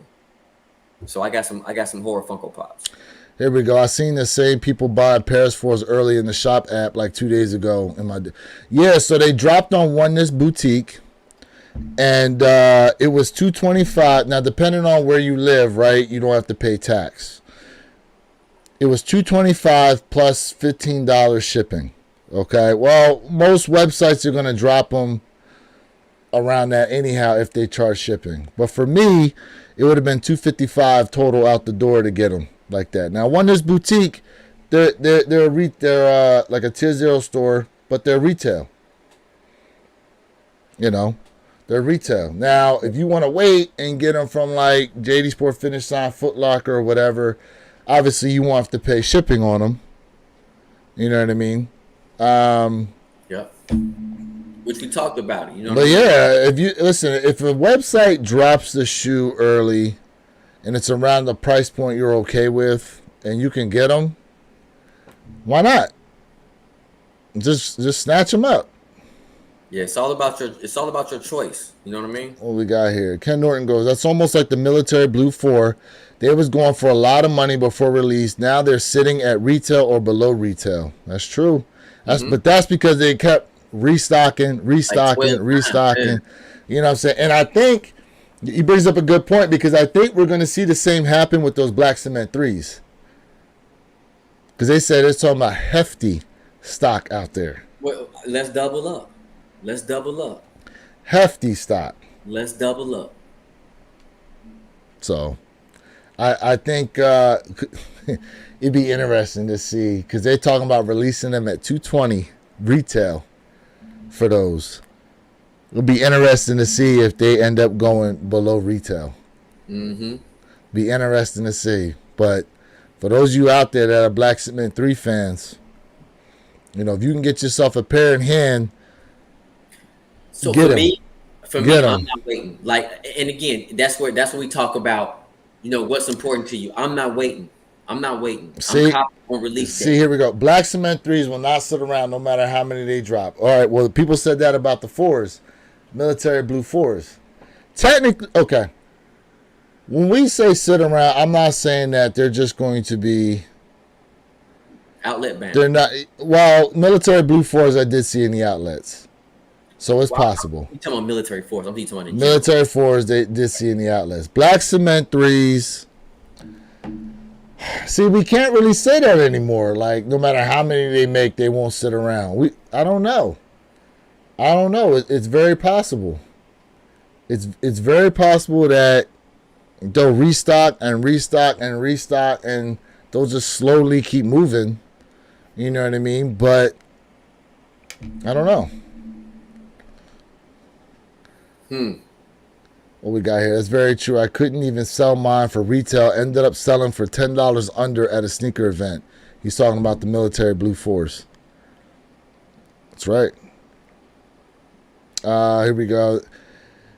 They won't even. White cement threes didn't really sit. Okay, but they didn't. They only made how many white cement threes?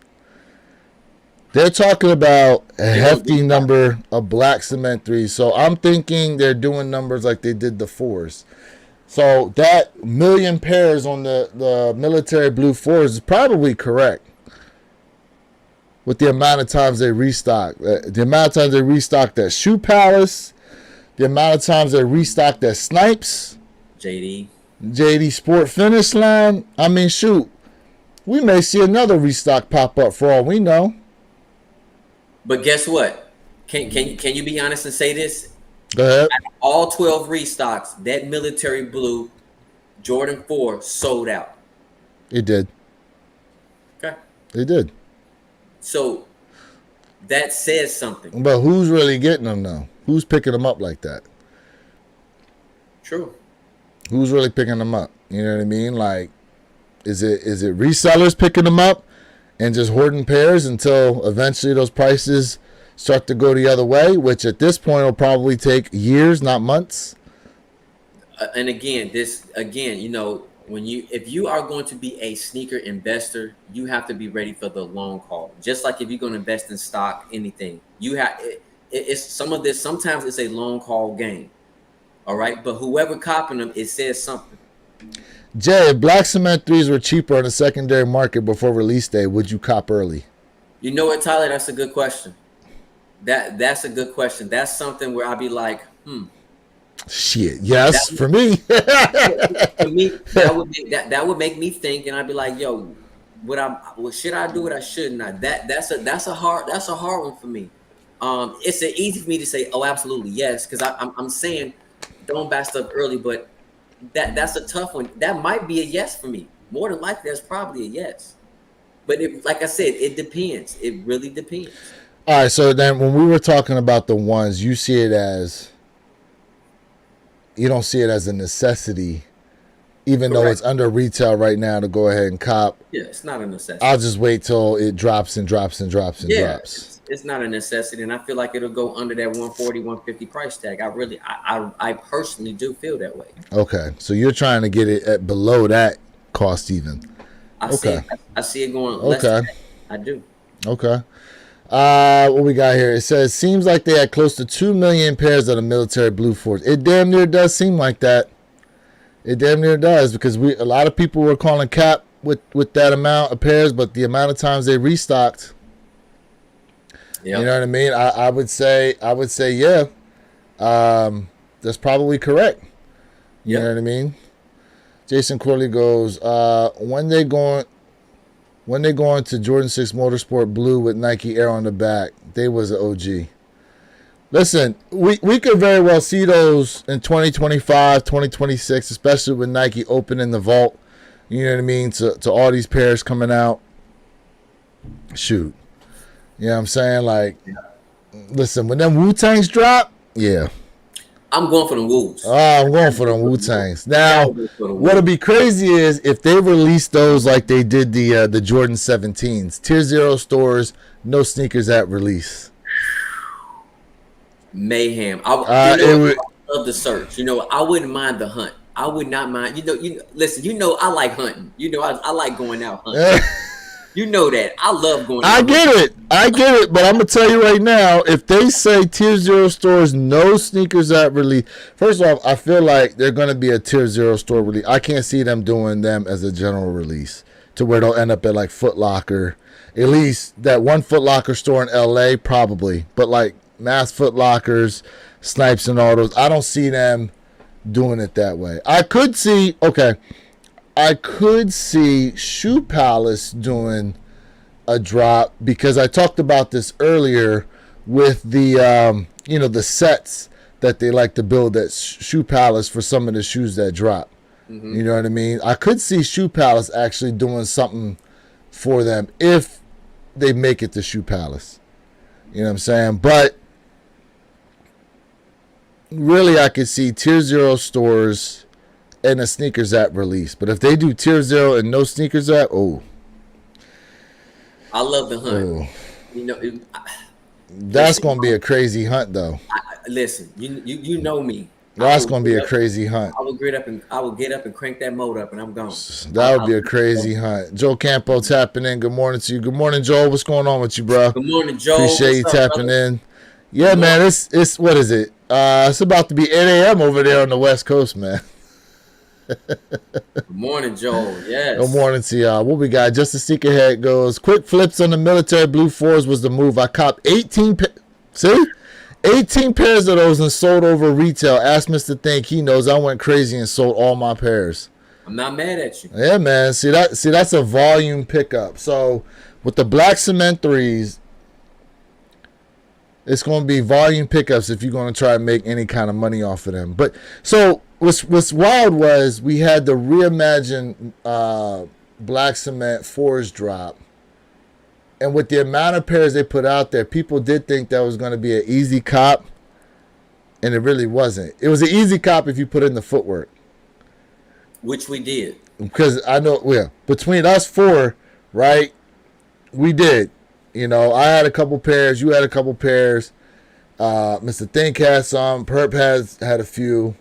Mm-hmm. Military blue 4s. I know I had quite a few pairs of those. Oh, yeah. And I think I sold every one of my pairs I sold above retail. I did.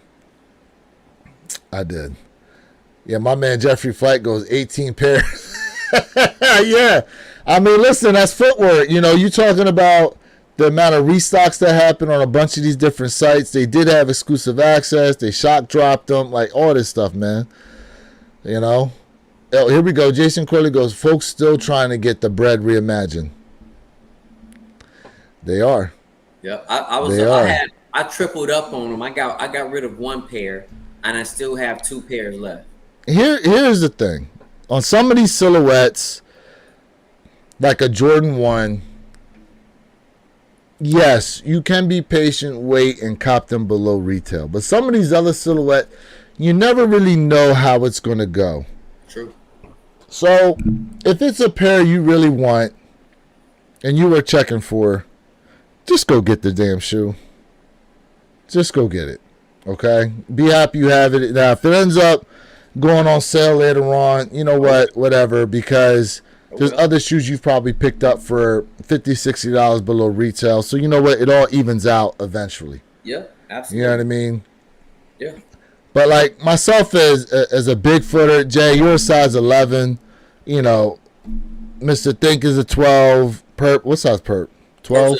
He's an 11. Perp's an 11. You know what I'm saying? Like, listen, size 11 and up, depending on the shoe, usually they're the hardest to get. So for us, a lot of times waiting around does nothing for us. We end up missing out. Mm-hmm. What we got here? I just kept GS sizing and breads to hold.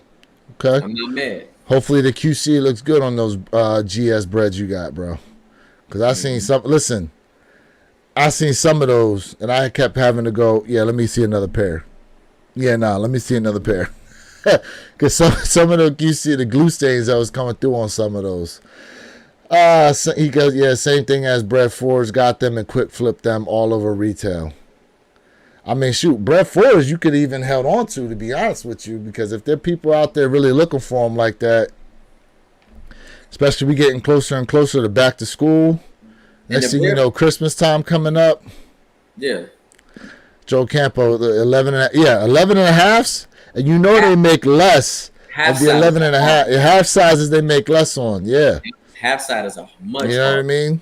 Much harder. Now, I will say this. I'm glad, though, like, I'm in a position to where I can go 11 and a half or 12 in a lot of these dunks and J's. So when restocks do happen and all they got is 11 and a half available, I'm able to go ahead and get them. Mm-hmm. You know what I mean? But some people, they don't have that luxury. Yeah. You know? And so for those of you who don't, like, if you can, just, and you really want that shoe, depending on the silhouette, yeah, you could wait around. But other times, I don't advise it. I don't advise it. Mm-hmm. You know what I mean? Oh, boy. Man. It's crazy, man. With Like, it's just crazy. I mean, like I said, we're in a time of the unknown. And at the end of the day, fam, like, I just tell everybody this, man. It's great. We all have our own opinions, how we like to do things. There's nothing wrong with it. There's no right or wrong answer. It's just that all I can say is cop what you like. If you like it, cop it. You know what I mean? Whether nobody likes it or whether everybody likes it. Cop what you like and rock it. Mm-hmm. That easy. You know what I mean? That easy. Yeah. With the rest of the way this year's looking, and that, man, we didn't even, you know what? Let me segue this over because I wanted to talk about this. Okay. I wanted to talk about this, and I know where we at on time, but UNC Reimagined Air Jordan 1s will be pre-aged like the Lost and Founds. Mm-hmm. How you feeling about this? This is a must cop. This is absolutely. It was going to be a must cop anyway, but now do you feel like we're going to see pandemonium on these? Let me say this. This will not mimic the Lost and Found. This will not mimic. What? This will not mimic the Lost and Found. Ooh. No. Somebody write this down. Today is July 13, 2024. Jay says it will not mimic the hoopla around the Lost and Found Chicagos. Will not. Okay, why is that? It will not mimic. Why is that? This is dope. This is gonna be a hard cop. Don't get me wrong, but this will not. The only reason why I'm saying this will not mimic the craziness of the Lost and Found, that which I will honestly say we probably have not seen ever, right? When it comes to a sneaker release, I mean, there's things that have been close, but this will be a hard cop. This will be everybody will going for this Lost and Found pair. Don't get me wrong, but I just think in terms of the colorway is dope. Everybody loves a UNC colorway, but you cannot compare UNC colorway to a Chicago. You just can't. Well, show me the UNC colorway that doesn't do well. You know what I'm saying? So for me, but I'm asking though. Show me the UNC colorway that doesn't do well. No. I didn't say they. It's not going to mimic the Chicago's. If you do a comparison, right? Okay. Most people will say, "Give me that Chicago colorway over the UNC." So this is going to be a problem, but this will not mimic the Lost and Found hype. It won't. So part of the Lost and Found hype, right? And everybody in the chat, correct me if I'm wrong. Part of the Lost and Found hype had to do with the storytelling, the box details, the slip, like all that kind of stuff. So you don't think they could create a similar, if not better, marketing campaign for these? Listen. I'm not saying the packaging won't be dope. We do not know this, but I'm saying this for a fact. I'm putting a stamp on it. This will be a very hard cop. This will cause mayhem, but this will not be D-Day. Just like Lost and Found. It just won't. So hold on. Let me go to some of these comments here. Jeffrey Flight 23 says, "You tripping, Jay?" I respect that. Here we go. Justice Secret says, "I don't think they will mimic Lost and Founds either, just because it's an 85. It's a high 85." Okay, Tyler goes, "Jay, if you can get these USC 1 real nuts from the retail for a release day." trolling you, bro. Hey, Tyler beat me up today. I love it, man. UNC Toe ones, those didn't do well. After release, no, they did not. They were going. They were doing pretty well before release, but after release, they did drop as far as like resale and stuff. You know why, right? You know why, right? Why is that? Because they made 1 million pairs. Well, they made 500,000 pairs of them lost and found Chicago ones.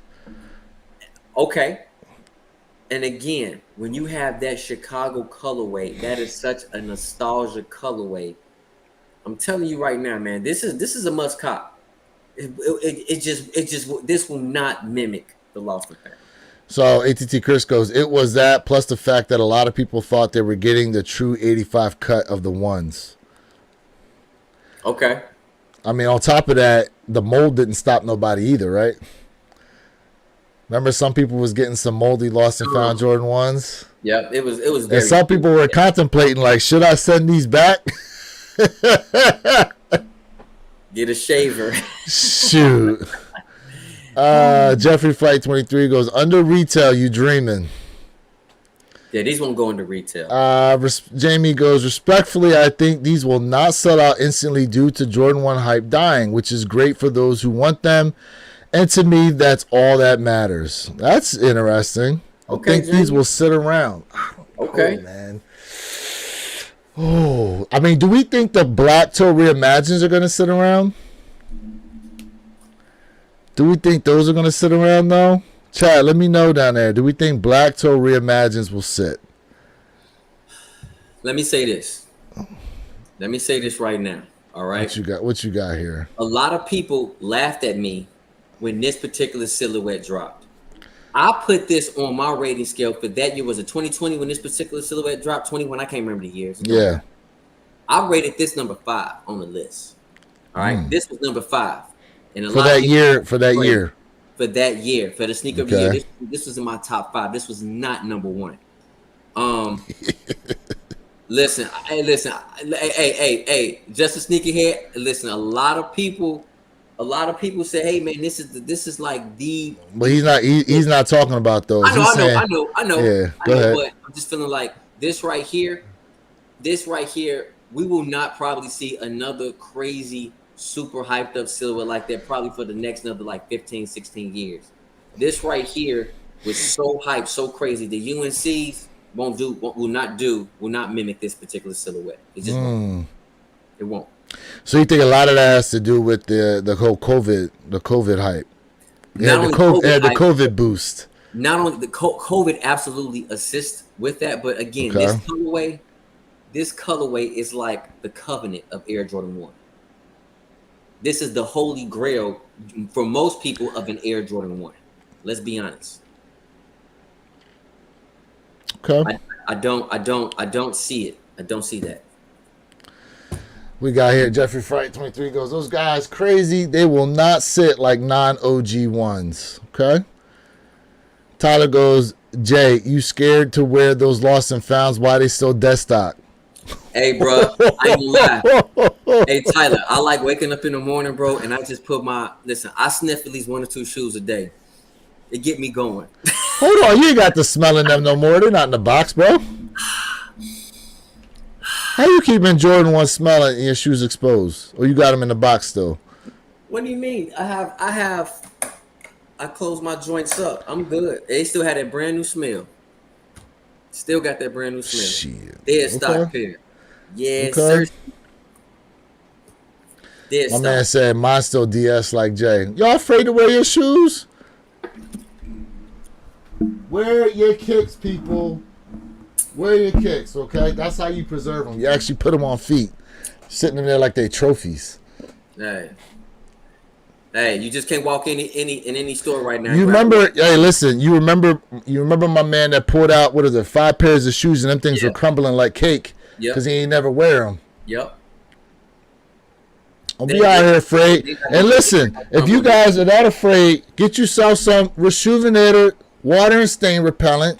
Go on Reshoevn-Ator's website. Get you some, what are them? Them outsole protectors. All that stuff's on there. Use the promo code WYK26 for 10% off. There you go. There you go. All right. Absolutely. Or you can use Jay. Go ahead. Let them know yours as well. Hey, fam, listen. For those who wear their kicks, and yes, wear your kicks, I do wear my kicks. Listen, we also have the laundry cleaning system here with Reshoevn8ed. All you have to do is go into my description, click on the Reshoevn8ed link. It's free to sign up. During checkout, use my promo code J_Elevate, and you will get 10% off of all of your purchases, fam. You know what's crazy? Speaking of Reshoevn8ed, why is it only one shoe can fit in this bag? Not unless you got little feet, bro. Okay? Unless you got little shoes, you know what I'm saying? I don't know what, mind you, there's a separator in here to where you can get 2 pairs of kicks in this thing. But if you're a big-footed person, you need 2 of them damn things. All right? Just to let y'all know that right now.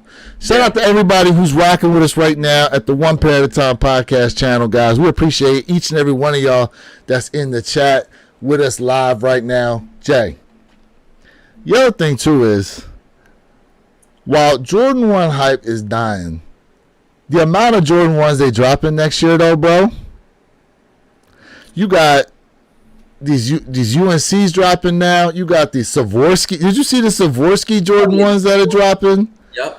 All the Jordan 1 lows that are going to be dropped. Like, what? Come on, bro. So, listen, let me say this, right? A lot of people, and I've said this multiple times, a lot of people have laughed at me and said, Jay, you must be on something. I'm telling you right now, here's what I feel like Nike should do. And I said it, and a lot of people laughing at me, and listen, now it comes to fruition. Now it's true. Now Jay ain't just talking out the side of his mouth. I said Nike should stop making Jordan 1s for the next 3 years. Maybe 2, but for the next 3 years, don't drop not one Air Jordan 1. Don't drop it at all.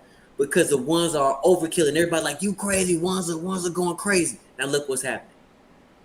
It's on camera. It's documented. Everything I said is absolutely occurring right now in this day and age. Now, do I feel like there are Air Jordan 1s that will absolutely sell out? Yes. The UNCs will sell out. The Reimagines, yes, absolutely. Get rid of them for the next 3 years. Get rid of them. Question here. Jay, where'd you get the shelves, bro? Hey, bro, so if you're talking about this particular shelf right here, I picked this shelf up, believe it or not, from Walmart for like $30, and I put it together in probably a midst of 10 minutes. And then with the shelves right here, I go to a Shoe Container. So I picked them up from Shoe Container, bro. Okay. Here we go. Yeah, I never understood that the shoe bag that only fits one shoe. What you got to do, laundry, one shoe at a time, I think, because if you put 2 shoes in there at the same time, they'll be banging. So here's the thing. Okay. So it's great he brings this up, because here's the thing, right, with the laundry system. It actually does say in there that to put your shoes in the washer, it's better if you have a top loader versus a side loader wash machine. Yep. They said so. One there with you don't even necessarily need the actuator in there, but you gotta understand when that shit's spinning, it messes with the drum. It messes with the drum. Nah, it doesn't. Not when they're in the bag. That's the whole point of them being in the bag, because that protects the shoes itself from, because inside the wash machine, it's got the little holes, the actuator in there. Yeah. The banging. That's what I'm talking about. Correct. Yeah, the banging. Correct. That's all. I'm gonna tell everybody this too. With the Reshoevn8ed, right? The laundry pods, right? If you go ahead and wear your kicks, show everybody on the side on the netting you have where you put your laundry pods at. So when you talking about this, the little pocket. So that little pocket right there, that's where you're supposed to put your laundry pod at. When you put your laundry pod right there and you clean your sneakers, here's my advice to you guys.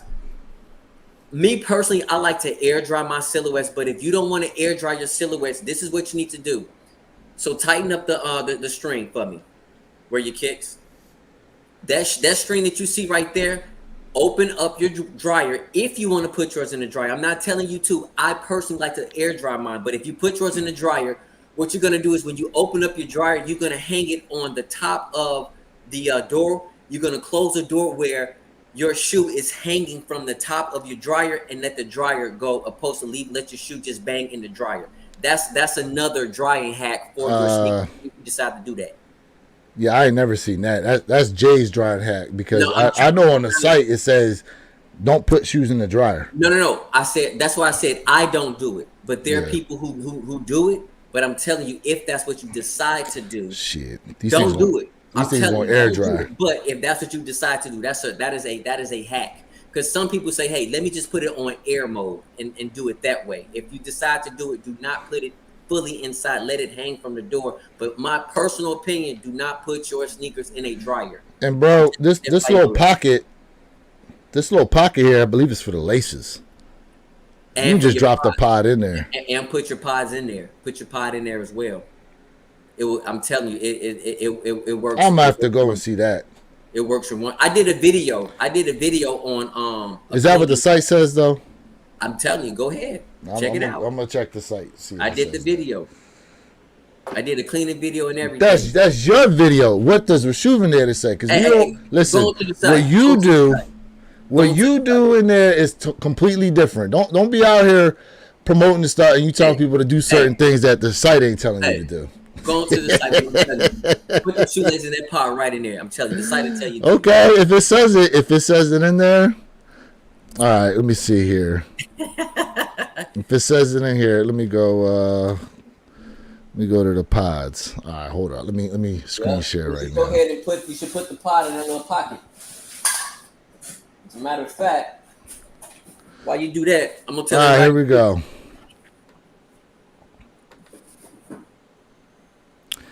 Okay, let's see what it says here. Put your pod in that. It says place a pod into your washing machine and watch the dirt disappear from your shoes with every turn. Oh, it does say that. Use the sneaker laundry bag with a built-in pod holder. Okay. Come on, man. Okay. Come on, man. Jay does this. Okay. Hey. Jay does this. Trust but verify. That's all I gotta say. Hey, fam, you listen. Say it again. Say it one more time. Trust but verify. Hey, trust but verify.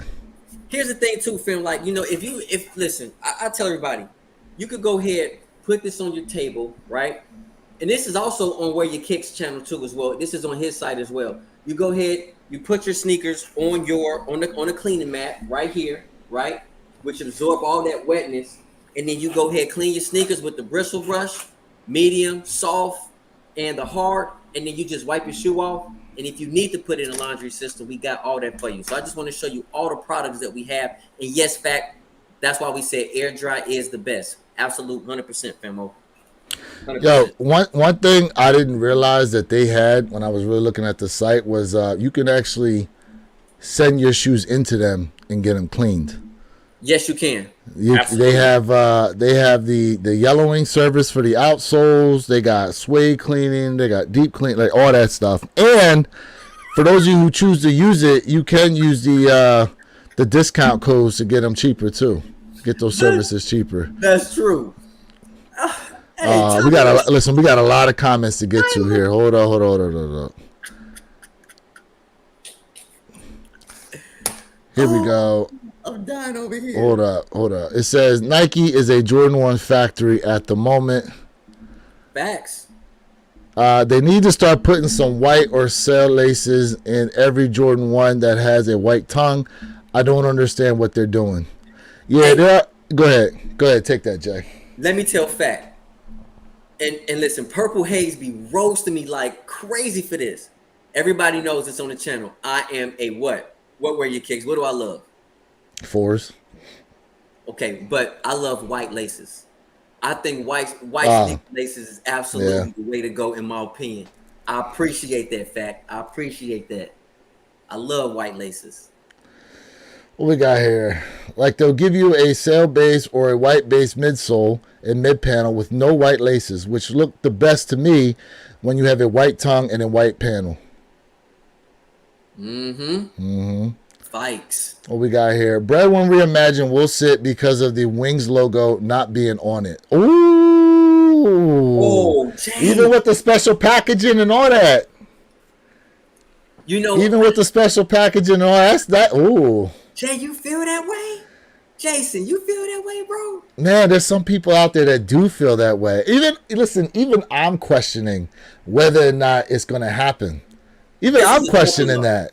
This is a double up for me. Even I'm questioning that. I'm not questioning it. This is a Now, double I up. wish though. Listen, I wish that box graphic was the Wheaties box, like I talked about.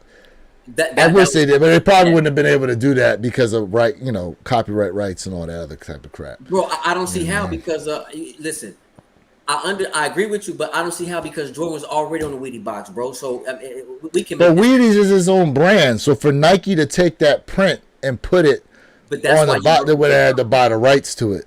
That's why you rock with that company and work out whatever you want to work out. Well, then you're talking about the shoe probably being $210. Listen, you paying $210? You paying $210 for that pair? This is a double up for me, absolutely. So you paying $210 for those if they were $210? For me, this with is an absolute with the Wheaties joint. And you want to know why? You want to know why? Go ahead. Because people don't understand. This is a sample pair, bro. This is a pair that Jordan never wore. He only took a picture in. This is a sample pair, and I've been asking for us to get a sample pair that they have never released to drop. And I do believe that this is very special, in my opinion. And I'm not the biggest Air Jordan 1 fan. You guys know this. I like ones, but I'm not the biggest fan. This is a double up for me. So whoever you want the sneaker, put your name in the raffle for me. So then, to me, I feel as though they should have released it then as an 85 high. I respect that. They should have released it as an 85 high if they really wanted it to really mimic the whole sample aspect of it. You know what I mean? That's my take there. What we got here? I agree with you, Jay. Or release them OGs every 2 to 3 years, and that way there is no issue whatsoever. You either buy the shoe because you like it, i.e., or at lower prices. Facts. Yes, sir. Tyler goes, they don't want you putting them in the dryer because of the tumbling, and that would be happening. The pod can go directly into the water. So you're right. The pod can go directly into the water, but what happened is when you have the pod that's closer to that material, it does a better job. But yes. Here we go. Never wet suede. Well, never soak suede. I would say that. Don't soak that because you'll definitely bleed them. Although, speaking of the lost and found ones, it's interesting that we brought that up. We were talking about all this cleaning stuff because there were people out there that said that when they went to go clean theirs, the shoe bled. Which one? The lost and found Chicago's. That the shoe bleeds when you try to clean it. You know, and there's plenty of pictures out there that showed people were trying to clean the shoe and then there was like red coming off. So, do you know another sneaker that bled? I can tell you right now another sneaker. Another one that bled like that. I remember the burgundy suede on the Ama Manier 12s bled onto the leather. But that's Correct. suede. We're talking about suede though. But the Chicago lost and founds were all leather though. Correct. And so this is to my point. No disagreeing. What you're saying is absolutely right. You was reading my mind. So this is why Nike went on ahead and put that tag on their shoe and say, hey, sneaker may cause bleeding. And this is where we talk about that's not good quality control. What you should do is, like in any organization, if you know a material can bleed, wash it, do what you got to do, get all that crap out, and then put it on the sneaker, or don't sell it at all. But at least they're letting you know, hey, this has a potential of bleeding. So that's also why that Arm Year 12, the cherry pair that everybody preferred over the black pair, this is why the price value went absolutely down on it because, again, it bled. Bleeding onto the leather, yeah. That's why. Yep. I remember I got mine at I paid like 180, 190 for my pair. And all I did, now granted, it was easy to clean the bleeding off the leather, you know what I mean? But yeah, to pay $225 plus shipping plus taxes depending on where you live, right? For that shoe, You know, that's crazy amount of money, and then you talking about materials are bleeding on there. You know what I'm saying? So even though I like the white pair better, this is the best. This is the better wearable pair. And then what was the complaint with that? That the black was all ashy. Yep, they said the black was ashy, which when you look at it, it doesn't look as ashy like that on hand. On camera, it does look ashy, but look at this. Oh yeah, it's nice leather. Now, Jay. Yes. Do we hit it with the mink oil?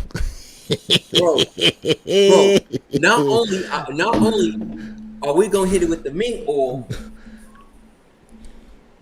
we gonna hit it. We gonna hit it with the stain and water repellent. Come on, man. I know. We listen. All these shameless plugs right now. Hey, man, all these shameless plugs. Listen, fam. We definitely appreciate you guys rocking out with us right now, man. For real. Definitely. What we got here in the comments, you guys are still going crazy in these comments. We definitely appreciate everybody who's rocking with us right now on the One Pair at a Time podcast. Make sure you guys are subscribed to that channel, please.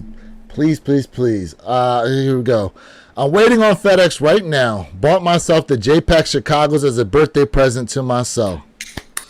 Hey, that's a great shoe. I actually got that pair, the SB pair, not that long ago myself. Happy birthday, fam. Fat goes, oh, here we go. Birthday's tomorrow, 7/14. Got a 50th birthday. Hey, happy 50th birthday to you. For real. Shout out to you, my bro. Happy birthday, brother. You know, happy 50th birthday. Make sure you enjoy it. Yes. You know what I mean? Happy B-Day. Shoot. Much respect. What we got here? Jeffrey Flight goes, damn, my guy's saying crazy shit right now. Is it me, Jeffrey? Yeah. Is it me, Jeffrey? Let me know. He goes, absolutely nothing breaks up shoes like white laces. Yes. Tyler goes, it's going to be closer to the material for 26 seconds before it dissolves. Don't think it makes a difference whether you use the pocket or not. Okay. Okay, Tyler. you know. Okay. Here we go. Yes. Okay. ATT Chris goes, yeah, same with the Chicago Off-Whites. The bleeding. Well, they bled too, huh? Most people, though, they don't even attempt to clean their Chicago Off-Whites like that because of the way the toe box and side panels are, that it frays them trying to clean. Oh, yeah, here we go. Carmine 6s did the same thing. Yes. People bought them and they were talking about how their midsoles turned pink. Yep. Yes, that's true. Thanks. That's true. Here we go. The greatest thing about this time in sneakers is now you really find out who likes what and who rocks what because they like it and who rocks it because of its value. This is an exposed period. That's what I said earlier. 100%. I said that earlier. This is really exposing who the true sneakerheads are, because for those of you who don't care about resale value and you just like the shoe and you want to go cop it, this is your time to shine right now. Absolutely, for real. bro. Absolutely, fam. My man said, nah, responded to the Jason hot take. Okay. Absolutely. What we got here? What's the link for the new channel? Let me go ahead and find and put that out there for you guys. Let me do that for you. Oh, right okay. now. Okay, Jeffrey. Yeah, fam. Listen, we really love you guys rocking with us, man. Like, we all about laughter, cracking jokes, having a good time with each other, man. This is, passing along some real information, man. So shout out to all y'all, man, because listen, without y'all, this would not be possible. I definitely want to let y'all know that. All right, there we go. I just put the link there in the chat for you guys to go ahead and click on and subscribe to. We definitely appreciate all the love we get over there. Eventually, all these podcasts will be on the One Pair at a Time podcast. Oh, by the way, okay, July 27th, we will be hosting a pilot for the sneaker battles. All right, so for you guys that are up in the chat, at some point we will give you all the opportunity to go ahead and sign up to be involved in the sneaker battles, guys. We will let you know how we're going to be running things, but it ain't going to be just your run-of-the-mill, show your best. That'll be one of the categories, but we definitely going to set this up. So the categories are going to be out there and known to people prior to you signing up. All right. So if you're gonna be involved, it'll definitely put the date out there in advance. We're gonna get the signups. Communication will go out to make sure you guys are gonna be tapped into the live streams, all that good stuff, man. It's going to be a good time. Let me tell you, going to be a good time. With this, listen, this is all about fun and just having a great time. We gonna live it up. Hey, listen, for those of you out there who want to trash talk and all that kind of stuff, hey, don't matter. We here for all of it. Yeah, we here for all of it. I'm telling you guys right now. We love it. What we got? Fat One goes, anything with a deep dark red is going to bleed. The artisanal reds bled as well. Okay. Thank you for letting me know that, because I haven't worn my pair just yet, but that's good to know. Be careful. Even if you take, say, sneaker wipe to them, it'll come off. I know it's a cheap shoe, but still. So why is the reds bleeding like that? That's interesting that the reds bleed the way they do. Do blues bleed like that? So that's a good question. I think blues can bleed through depending upon how heavy it is on that suede. I do believe that. But if you guys have ever lived in Florida, or if you are from Florida, buying a red car in Florida is the worst. Like, red is my favorite color, and the reason why, because red in Florida, because of the sun, if you know, it just starts to peel away. Well, so it's funny you bring that up, because in Cuba, they'll paint the car red, but the sun is so crazy out there that eventually it turns it pink. Really? You just open Yes.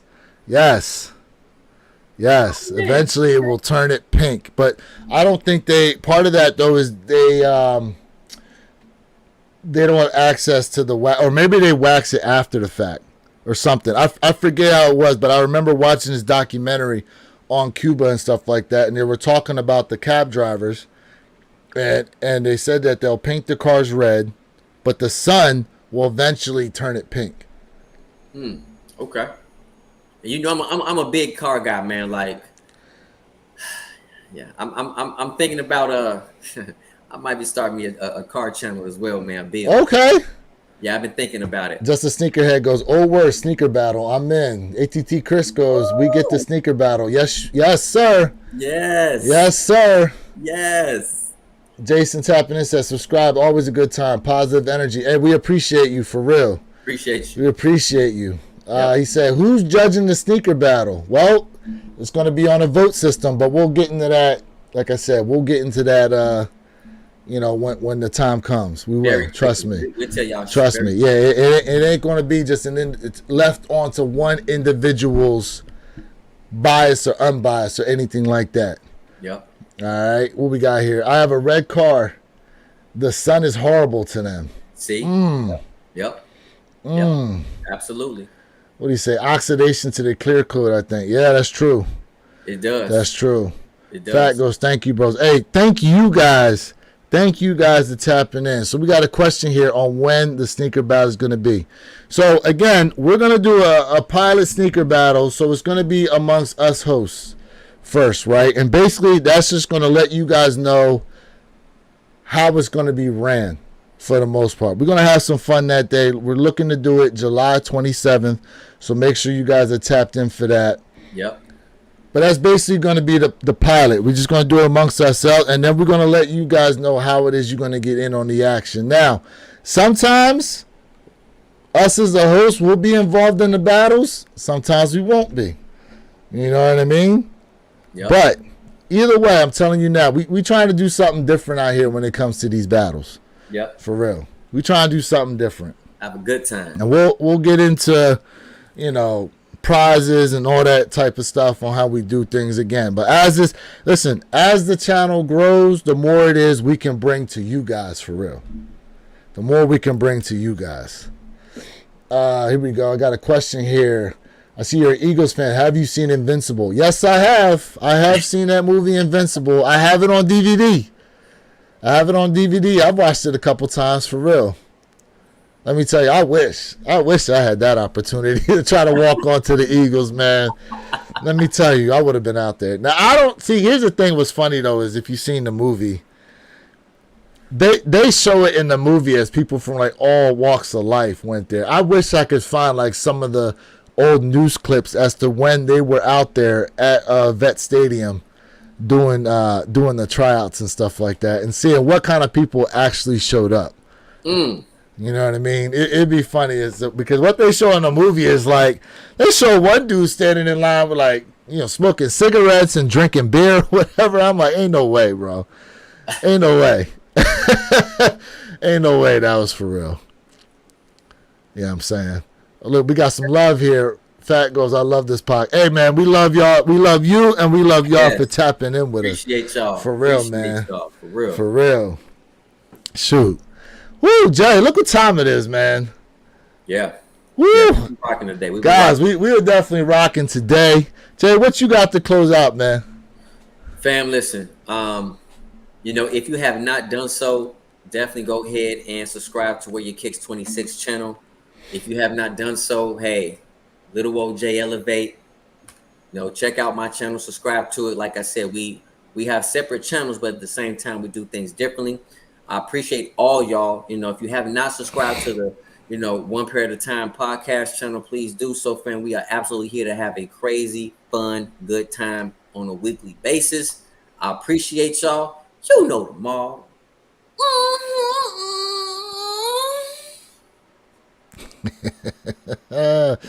Oh man, comment here. The show It's Always Sunny in Philadelphia did an episode about walking onto the Eagles. I'm gonna have to go check that out. Man, Joe Campo goes, I'm a Seahawks fan all the way. Okay, bro. All right. Much respect. Much respect. We'll see what you guys do this year. You made some noise last year. I know y'all beat us. They definitely beat us last year. Shoot. Oh man, what we got here? Don't try to put a regular laundry pod in the bag pouch like my son did. Regular pods can dye the white cloth on your shoes. All right, that's it. Hey, that's a good tidbit out there. Rejuvenator wash pods only. Yep. Only. Facts. You know what I'm saying? Now, what else we got here? A couple more comments. I've never had a blue shoe bleed, dark green, and red bleed. Okay. All right, here we go. Y'all should do some of the vertical streaming. It will help the channel grow some more. The vertical streaming. So yeah, you can do lives now where it shows the videos vertical. So like when you go to look at it on your phone, like it'll come up almost like a shorts feed. Yeah, okay. But I've seen people do that now. I've seen people do that. Okay. Fat goes, wow, never knew that about the Cuban sun. Different. Yeah, you know what? Real talk, I know about it. I haven't looked in, just to sneak at, I haven't really looked into it that deep as far as visually what it does for people or anything like that. But it's definitely something that we're going to check out for real. I don't know if it's the sun or if it's the type of paint they're using. Like, I don't know that. We got to do some research on that. That's interesting. I'm gonna check that out. It's got something to do with the paint too. Yeah, it's got something to do with the paint. It's definitely not regular like car style paint that they're putting on there. I remember that, but yeah. Okay. You can definitely check that out. Jay, They said start that car channel, bro. They'll subscribe. Yeah, man. Hey, start it up. I'm highly considering it, bro. Start it up, bro. Yep. In any case, man, make sure you guys, again, are subscribed to the One Pair at a Time podcast channel. Make sure you are subscribed to J Elevate and myself, Where Your Kicks 26, for all your sneaker reviews, vlogs, all that good stuff, sneaker news. You know what I mean? We try to bring everything to you guys. Make sure you use the discount codes out there to protect your sneakers, clean your sneakers, do all those good things. In any case, this is Louis, Other Way Your Kicks channel, reminding you to be true, stay in the moment, and don't forget, every day's a great day to wear your kicks. And we out. Peace.